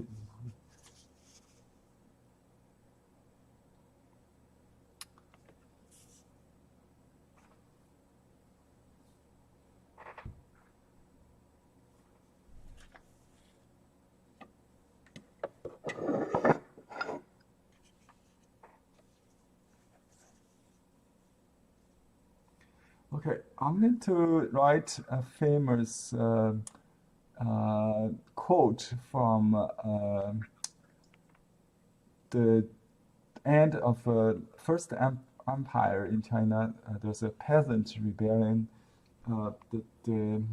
It's called Chenshen and Wuguang rebellion. Chenshen and Wuguang are the peasants, poor peasants, and they made a promise when before they rise against the Qin Shi Huang, the first emperor of China, who was a very authoritarian ruler. You know, like he built the Great Wall. A lot of people died with the wall. Anyway, so they made this agreement that 苟富贵无相忘. Let me write that and I'll translate.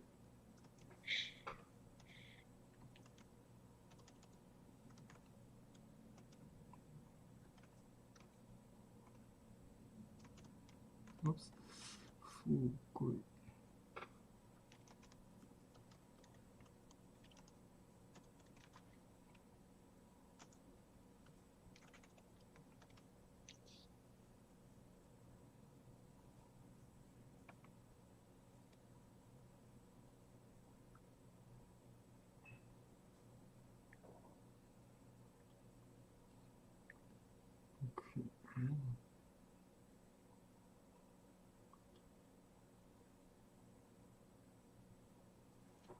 Okay, it means if we got rich, we will not forget each other.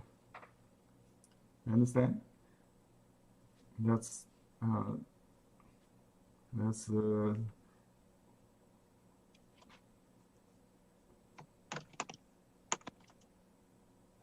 what I feel today upon hearing the news of the Bill Gates and you know. So rich people always get separated usually, right? Fight each other or something. So when you're poor, you more have a bond together. So that's the title I like to write.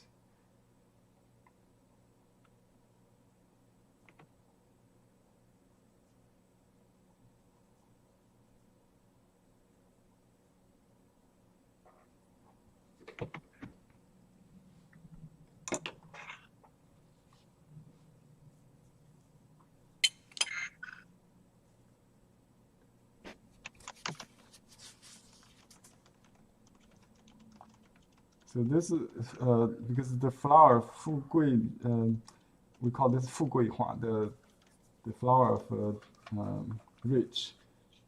So that's why.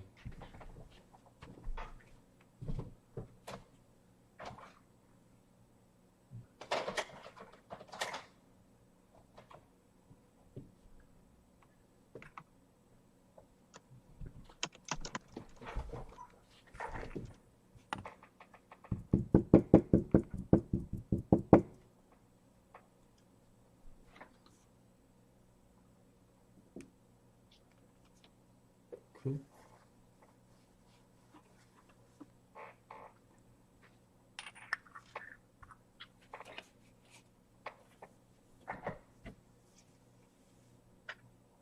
It's kind of like a promise between lovers. Okay. It's for that. Okay, this one I don't know what to write. Let me see what I just copy Master John's. I think. Okay, he has a poem. I know. 一枝浓艳入凝香. I think that's appropriate. Okay, so I got lots of water here and the mist, like in the fog or dew. So 一枝浓艳, 一枝浓艳. Let me translate that later. He put on this side, but I don't have room. I just put it in here. 一枝, one branch.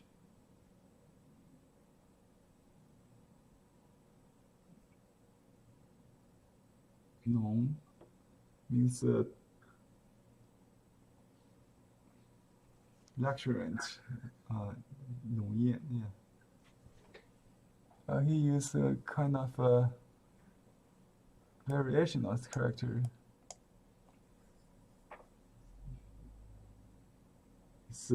We call it traditional characters or more strokes than simplified. Means this compound word 浓艳 means luxuriant. Lu means morning dew.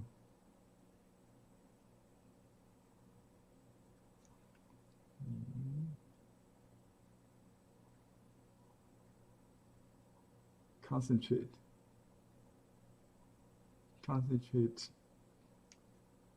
with fragrance. Okay.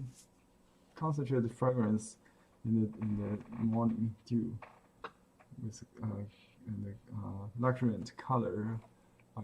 Execute 浓艳 color.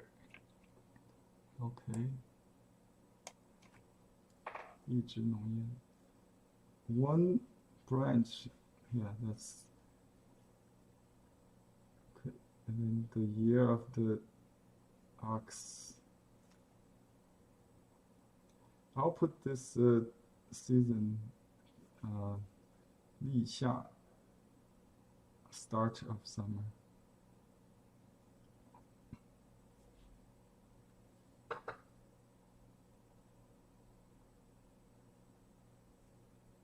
Signature.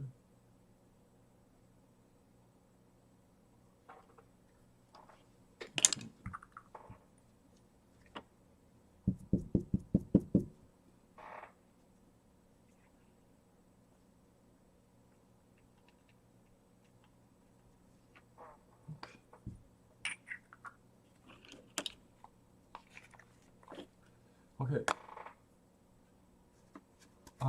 We are about at the time. I have some other samples practices I did in past week. I can share with you, and then we'll also look at some of your paintings for critique. Okay. And here's a painting I did yesterday on sized paper. So this is non-absorbent paper. It looks like a watercolor, right? So you can just use watercolor to get this effect. And this one also is on sized paper. I did this moon with birds because we're supposed to do this in one of the later classes with moon and birds. I practiced this one. It's all watercolor. Even the colors here are all Western watercolor. I used the Western watercolor on Chinese rice paper, sized paper, which means non-absorbent. Yeah. Okay, I didn't draw the lines. Just purposely, I want to make it more like a watercolor. Just experiment. This one is inspired by Qi Baishi, the great expressionist freestyle painter. Especially his late years, he did very abstract leaves and vibrant red flowers contrasted with ink leaves. But I use a lot of green here. This one is my last painting before sleep last night. I didn't even sign it. I just used ink and one color. basically orange, red, hot red color. And this is on unsized paper, cotton shot. It's very absorbent, you can see. And this one. So it's less controllable and forgiving. But it's fun. It's good to use for for the freshness of the plant. And you can also see the with this kind of paper, you can make it really fluffy or bumbling, flying. So soft, yeah, it could be very soft. And this butterfly, I did it with a little green shading to make it the more pop, realistic. The white look feels whiter. And this one is also on unsized cotton paper, cotton shot paper with the watercolor. It's all Western color, no ink. Even this dark is a mixture of, actually it's a Maurice color, but I used the watercolor concept. I didn't use ink. I just mixed the dark with a deep brown and the blue. Okay, this one is on sized paper again, and it's all hard edged because it's not absorbent, doesn't smear. If you like this color, like this paper, you can get this. For me, it's more unforgiving because it doesn't help you, everything is under your control. But if you don't know, you won't have happy accident or something. Still, you can be very free and expressive, just like watercolor painting. This is a watercolor painting on rice paper, basically. Yeah, you start from light and then add dark. That's what I did. Okay, some inspiration for you to explore. Okay, now let me see what Excuse me, may I ask question very quickly? Yes. Yes. Is the sized paper is the one you use for Gambi style paper? Yes, the same. Yeah, this is semi-sized. Semi-sized, also sized paper for Gambi. Thank you very much. The difference is like a semi-sized, you can see the back a little bit, right? This is the back. This is completely sized. You see the difference here? Sized, semi-sized. Okay. And unsized. Okay. Unsized. You see almost another painting, on the back side. Yeah. This is semi-sized. It's a little translucent. But this one is completely sized. You don't see anything on the back. Okay. That's the size. Thank you so much. Henry, did you do a painting on the double layer shen? A very thick one or not? Oh, I didn't do it yesterday, right. But yeah. No, I didn't, I think. It just takes a lot of paints. You have to use a large brush, to move around. Would you recommend that to do this type of painting? Yes. The double shen? Yeah, it is very intense. You can see the color. It's richer before you mount it, Double shen is good for colorful paintings, definitely. Yeah. This one's for, this is, look at this, sized, right? Sized, yeah. Okay. And this one, semi-sized. Now you can tell the differences, right? Semi-sized has some smearing, some absorbency. Okay, what about this one? I guess it's sized because the hard edge. I'm right? Size. See it again. This is semi-sized.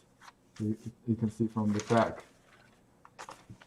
And this one is sized. It's almost like watercolor. So this is all my practice. Practice makes perfect. And my teacher's painting again is on very good quality unsized paper. It's called the Red Star Shrine. It's the best. Yeah. So it keeps the stroke separated. You know, like when you have overlapping, this keeps separated. Like the one we did with goldfish. That's the kind of paper we use. And There's a question, Henry, yeah. about mulberry paper. How is mulberry paper, and which one is better for bamboo painting? I think mulberry #1 is generally good for flowering birds because it has less fibrous texture, like long stringing fibers. If you prefer the stringing fibers, you can use the #2s or other variation. So I think #1 would be good for this. Also, you can use #2B. That's a very thin one. I like the thinness of the #2. #2 For bamboo? Yeah, for bamboo, you can use any paper for bamboo. I think bamboo not really require specialty paper. I think, but generally speaking, the shrine paper is better. I think. The raw shrine is better. The raw shrine, yeah, the raw shrine. Yes. Okay. Thank you. It's already 3 o'clock in New York. Maybe, do you have time to let students show their work? maybe Or we can do like 10 or something. okay. Okay, let's see. Doesn't come out correctly. Let's see. Okay, I got it here. At least. It's very strange. I see some multiple windows on my. Okay, I have to. Sorry for the YouTubers. They won't be able to see this because technical problem. I'll just show a painting on my table for you guys on YouTube. Okay, so let's look at. Okay, so we are looking at the students who would like what to. about this? Everybody hold the painting together. We can take a screenshot maybe to show the everybody's work. That's a good idea. Yeah, so everybody hold the painting. I'll take a screenshot from my. 因为根本不能用，所以就变成门口这堆东西。有时间。 我打算拿在街上卖个试试。 Someone is talking on the phone. You need to mute yourself. Please mute. 不能用了。手套和口罩。 Can you mute the Annie maybe? Huh? Okay, it's good.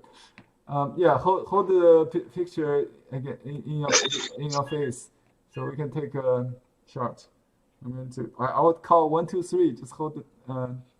Put it up. Okay. Yeah, Mike, good. I see. Ready? 1, 2, 3. Okay. Good. 1. We have 6 pages of people. Did you take picture several pages. Yeah, let me take another so page. now Okay. people Second page. Okay. Oh, yeah, I see more. Thank you. Second page 2. Laurie, you please hold it up. We're on page 2. Oh, this is even better than the page 1. So Yolanda, do you have a painting? I think someone has a screen background. You need to change that later. So 1. Yolanda Collimore, yes. Yeah. Hold up again, Cynthia. Barbara, okay, hold on. 1. Looks very nice. 1, 2, 3. Okay, got it. Wow. Okay, Great are we job. moving to page 3 now? Page 3, yeah, it's good. Okay, Wow, page that's 3. wonderful. I think everybody did very nicely. Very nice. Yeah, colors. very Beautiful, nice. Beautiful. Johnson Park, Joyce, beautiful. Okay. Yeah, very good. Maribel, I see yours. Very nice. Okay, someone did the butterfly beautifully. Okay. Wow. Everybody did a good job. Yeah. Move to page 4. Oh, Yeah, I think page 4 is not page showing. 4 doesn't showing. page 5 is not showing, and I did not paint. Okay, I see. Okay, let's do page 3 again. I think we got Page 3, someone okay. missing in the first shot. Let me take again page 3. Page 3. Beta, do you have one to show us? Etsy. Okay.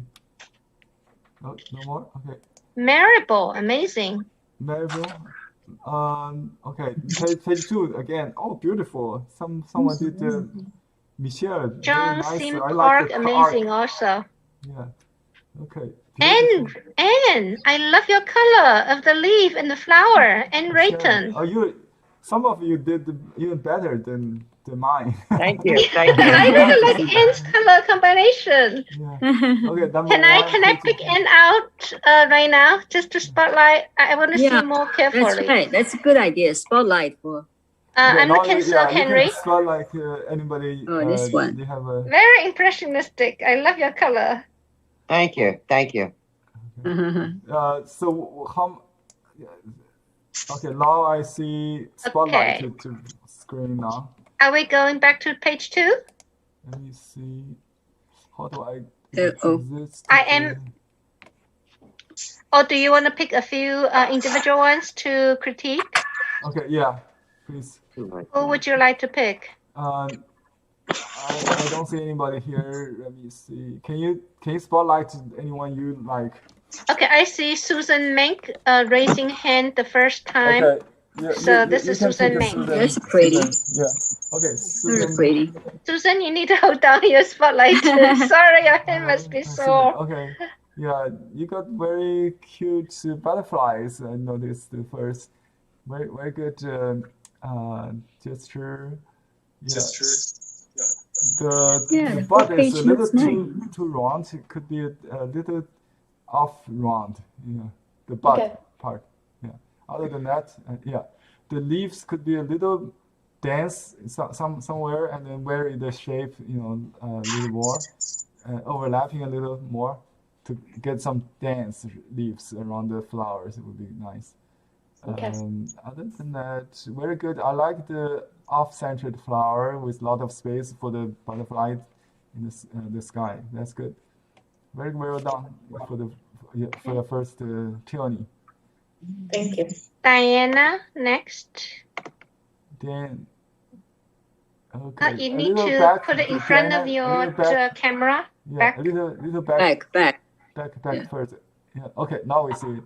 Oh, I like the semi-abstract flowers, especially the stage of kind of fading. I do like fading roses better than full bloom roses, especially the ones you just got from the floral shop. Doesn't really attract me, but this kind of flower really has a character. I love it, and the leaves beautifully done with different shapes, very expressive too. And the trunk is nice with the wood quality.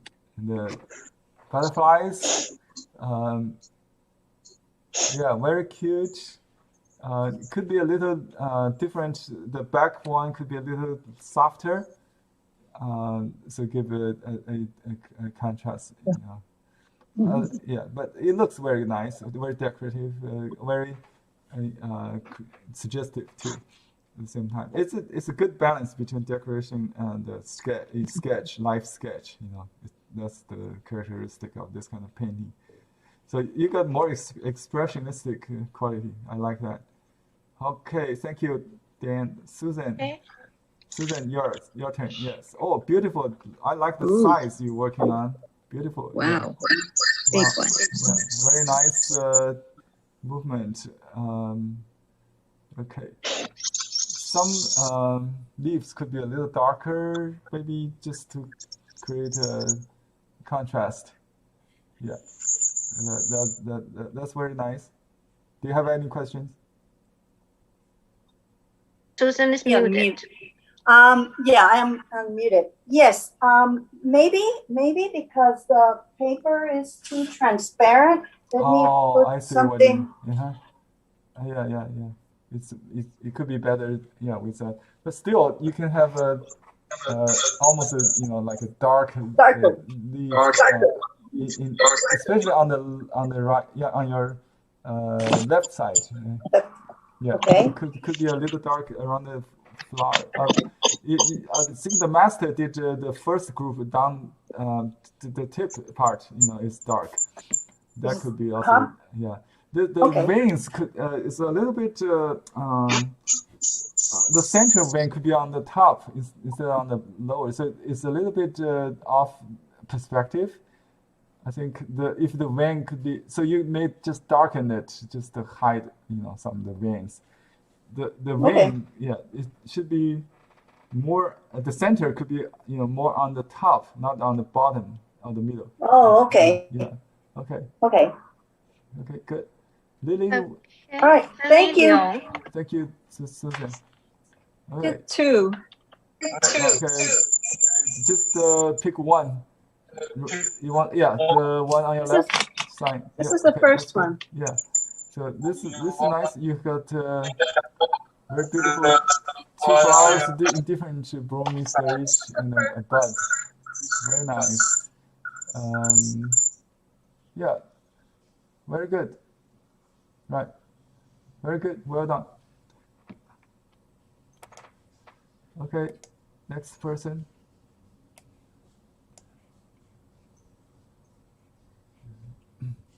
Okay, Rosemary's. Yeah. You got like two centers here, maybe two flowers. The center with the white dots is the main one, right? There's some dark here.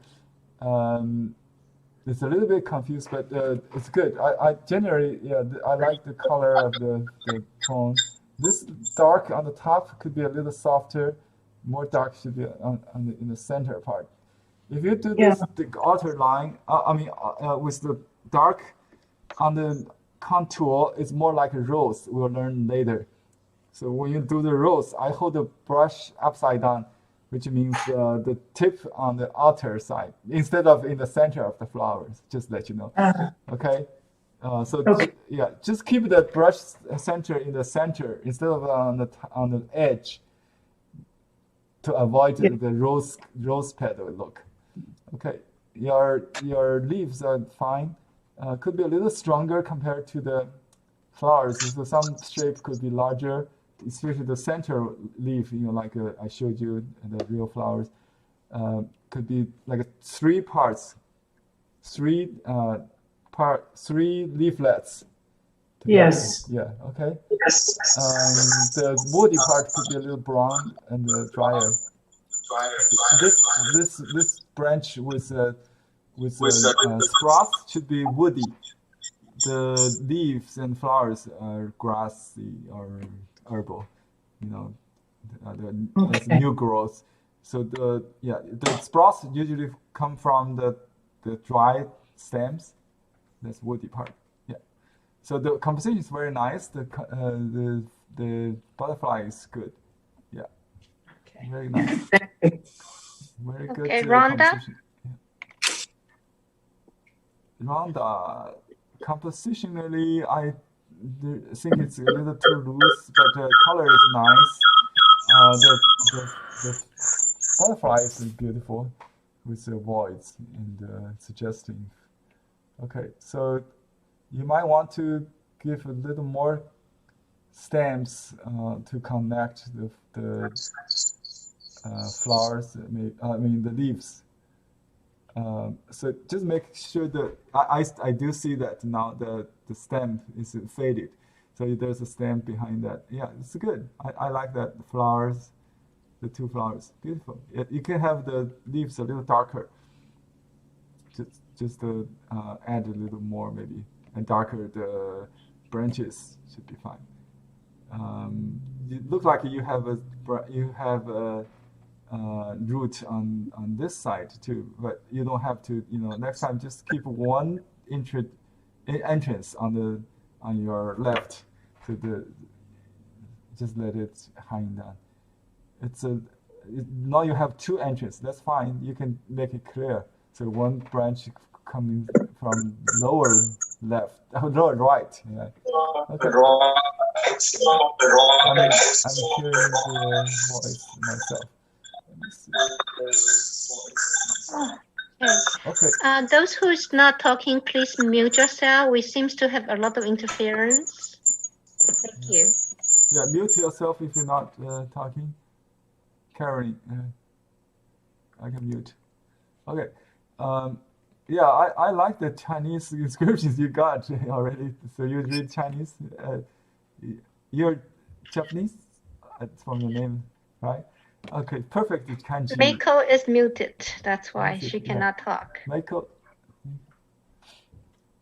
your signature is Japanese heritage. Yes, I met you long time ago in Norfolk or Virginia Beach. Oh, Virginia Beach group. Oh, Blue Heron chapter. Yes, and I haven't practiced so much, so I'm very happy to see you. Yeah, nice to meet you again. And I love your poem. Yeah, I think the flowers, leaves are fine. Just the woody part could be, either in black or brown to make it different from the grass part. Yeah. Okay. Very nice. The butterfly is amazing. Everybody did very nice, including yours. You can have the two a little bit lighter. The second one maybe a little lighter. Okay. So, yeah, to be different. Other than that, I don't see problem. This trunk could be a little diagonal, leaned to the left, not so straight.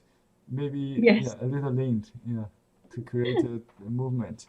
Okay. Yeah. You can have a secondary one, just not just one. You can have one main line and one supporting. Yeah. Or three if you want. Okay. Thanks. Thank you so much. Nice meeting you. Oh, this is nice, Sharon. Yeah, I think you probably did. Is this one on the back of something? I like the texture. How do you get that? It's very nice with rubbing texture. Beautiful leaves. Beautiful. Very nice. Flower shape. The shape of the flowers. Very nice. I like the double petal cup kind of ball shaped of flowers. Mm-hmm. Beautiful. A question. Yes. I'm not sure I use the right paper because this is just a Mulberry paper. Is that? It is. It's a rice paper, but it's kind of difficult for me to put one stroke with two colors, especially. I saw you have a white. Size. Yeah. But you got very well. You can use your watercolor techniques on this. You can do the light one and break in with wet into wet. Yeah, just use wet into wet. I think you tackled it very well. So you have to use different approach on different paper. I showed you different paper. I use different approach. You don't have to do it in one stroke. On this kind of paper, you can do it. You can use a base color and then make it darker, lighter, or warmer and cooler with a different color. So you mean I can have a base stroke first? Yeah, you can have a medium valued, then you add darken it or add water to lighten it. Thank you. I didn't know how to do it, but the effect you got on this one is perfect. All I can say is just do what you did. Okay, thanks.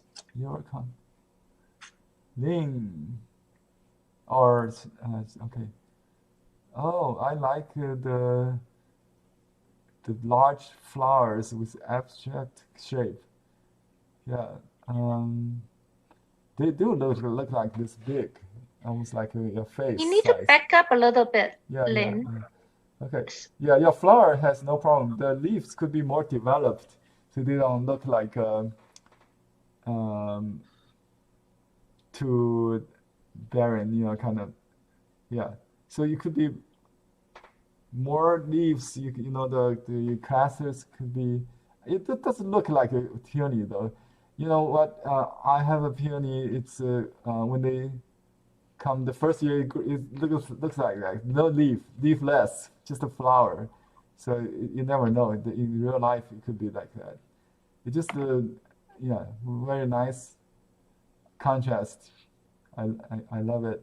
Yeah. You could have some more light compared to contrast to the dark. So it could be a little softer, in other words. But yeah, I do like the power of this painting very much. Thank you, Nick. Romeo. Oh, I remember you in the other class. Your veins is nice on this darker group. But the center one goes back to the parallel, the equal and the cone shape. You can get the secondary veins closer in the point and pointed, in the point in the tip. So it just keep it more together, so they don't become like parallel loop round curves. Yeah, some of them in the middle. The first group is perfect. Just keep the angle right. Yeah, and just do half of it. You don't have to do both sides of the side ones. Yeah. Other than that, flowers are very nice. Some leaves could be a little darker, maybe. This wood part could be a little hidden somehow. Just the parts could be interlocked more a little, not separated like that. Thanks for coming back. Thank you. Nice to see you. So Michelle, next person. I love this abstract. I remember this from the group shot earlier. You make it really different. I really like the arch. That's wonderful. Yeah, I like you get the movement and the elegance. The veins could be a little more freer. Just make longer lines and some short in the tip. To practice more the veins. That's the most difficult part. So you need to practice to just copy the handout to begin. Try to just use a pencil or pen to practice more veins. You'll be much better. The pollens, the stamen could be more concentrated in the center of the flowers, not scattered too much. Just keep it as few and concentrated. Yeah. But the whole painting composition is very good. Some details need to be more polished. Yeah. Thank you, Michelle. Good, well done. Very good job. Yolanda's, your color is very different, folk kind of, very very decorative. I like that. The leaves could have less notches, less like gears, Yeah, just have a few, otherwise it looks like daisy, Yeah. I do like the asymmetrical composition you have. The bottom of the flower should be it should be like a tree, not a ball kind of. This two small ones, beautiful. Yeah, that stems beautiful. I like that. The cut branches, beautiful. Beautiful. Yeah, I like the second one better. This one, it's good. Just cut the ball shape of the root, maybe. Yeah. This one is perfect. I love it. Yeah. Beautiful. Thank you. Okay. Any other? Yes. We have a few. Do you still have time? It's 3:23 already. Yeah, maybe a few. Do you have time? Maybe. I have time. Okay. Beth. Beth. Okay. I like the butterflies. Your butterflies is perfect. Oh, this leaves are perfect. It's the hardest part.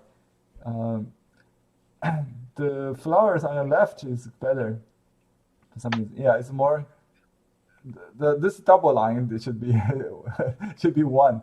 Yeah, just okay, yeah. You try to correct it. You need to unmute, Beth. We cannot hear you. Okay. I didn't like the first stem, and I liked what you said. If you don't get the stem of the flower right, the painting's not alive. And I thought, okay, I don't like that. So I did this one second. I thought, oh, that looks. Another rule is you cannot change it. That's why it's that life or death. Yeah, this is practice. Yeah, so I thought that looks more alive to me than the. So this kind of painting is like a sword finding, life or death in one stroke. Yeah. And this is semi-sized. I like the way art. Yeah. I like the way it kind of bled. Yeah. So thank you. Yeah, the dark should be more in the center, like you did on the second flower. So just study the perspective. You can study a photograph or others painting. You get that. So the dark should be more in the center part, the shady part, or whatever. So just the color itself is nice. I like the contrast. Just be a little more realistic would be better. Yeah. Okay. Thanks, Henry. You're welcome. Yo. Stephanie. I don't know why. Yeah. Okay, Stephanie. Yeah, your composition is it's different. It has a nice division of space. I like, but it's more like a pattern kind of. It's not exactly like a fabric pattern. Right? It's a style. If you like, it's a style. Okay. Yeah. But you did it very elegantly. I don't have anything against the patternized the composition. You do have a movement, different from complete repeatable pattern. So it's good. I like that. Okay. Thank you. Yeah. So very nice, I would say. Very Thanks. Nice composition. Yeah. First time. First time. Oh, wonderful. Yeah. Yeah. Just keep doing. Yeah. Okay. All because of you teaching us. You. Thank you. Okay. Yeah. I think you got an A for this painting. Very nice contrast, loading perfectly. I like the butterflies with shading you did. The leaves could be. Do I see any dark leaves there? Maybe it's. Pull back up further away from the camera, please, Shirley. Okay, Shirley. Yeah. Okay. The leaves could have a little darker next time, but you cannot change this time. But yeah, it will be more striking if you have some like a dark ink. Oh, I think you're using this paper. Okay. Yeah, that's good. That's a good practice paper. It's the paper we provided.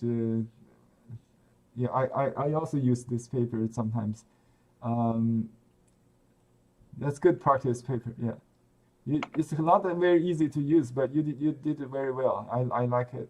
Yeah. Okay. Any other questions? The composition is very nice. Very good. As I said, you got an A. Your composition comes to like 50% in my score. Okay, this one is also very nice. I love it. I like the composition. Nick. Okay. Hi. Very nice composition. Very nice composition. Yeah, we got large, medium, small, and then especially the stems you did is very bony. How do you say? It's powerful. The leaves could be a little free, but nothing wrong with this kind of style. So it integrates with your rest of the painting is very rounded. I think it's better to be more rounded than angled or pointed. So it gives me a very calm feel, very nice. Also very loose. 1, 2, 1, Thank you. 2, 3. Cynthia, let me see. Okay, next person. Cynthia. Very nice. Butterfly. Very good absence of stroke. You got the idea. Perfect. I feel the white butterfly is complete without complete strokes. That's very nice.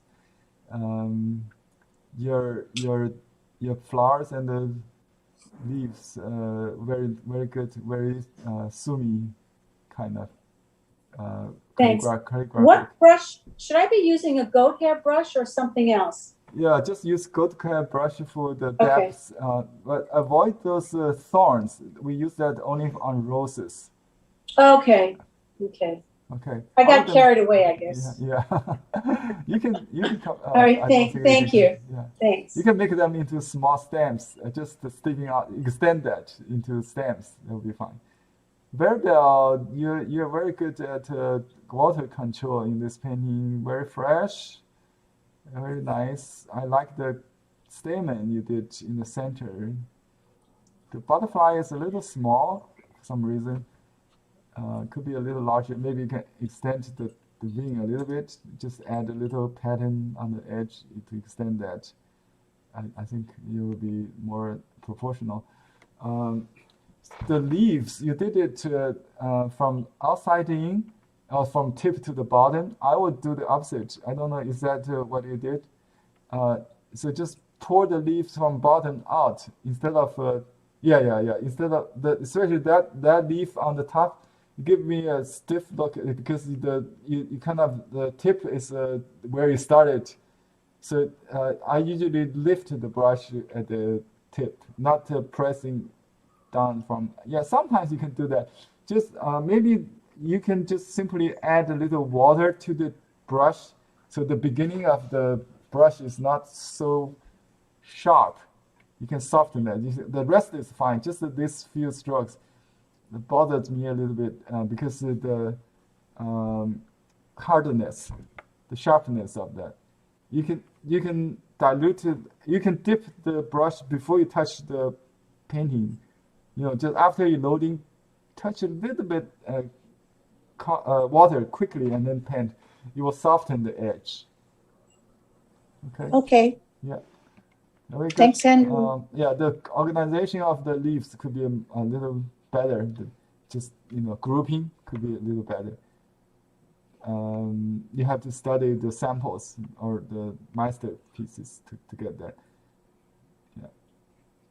I think that's the last student who held up their painting. Okay, that's it for today.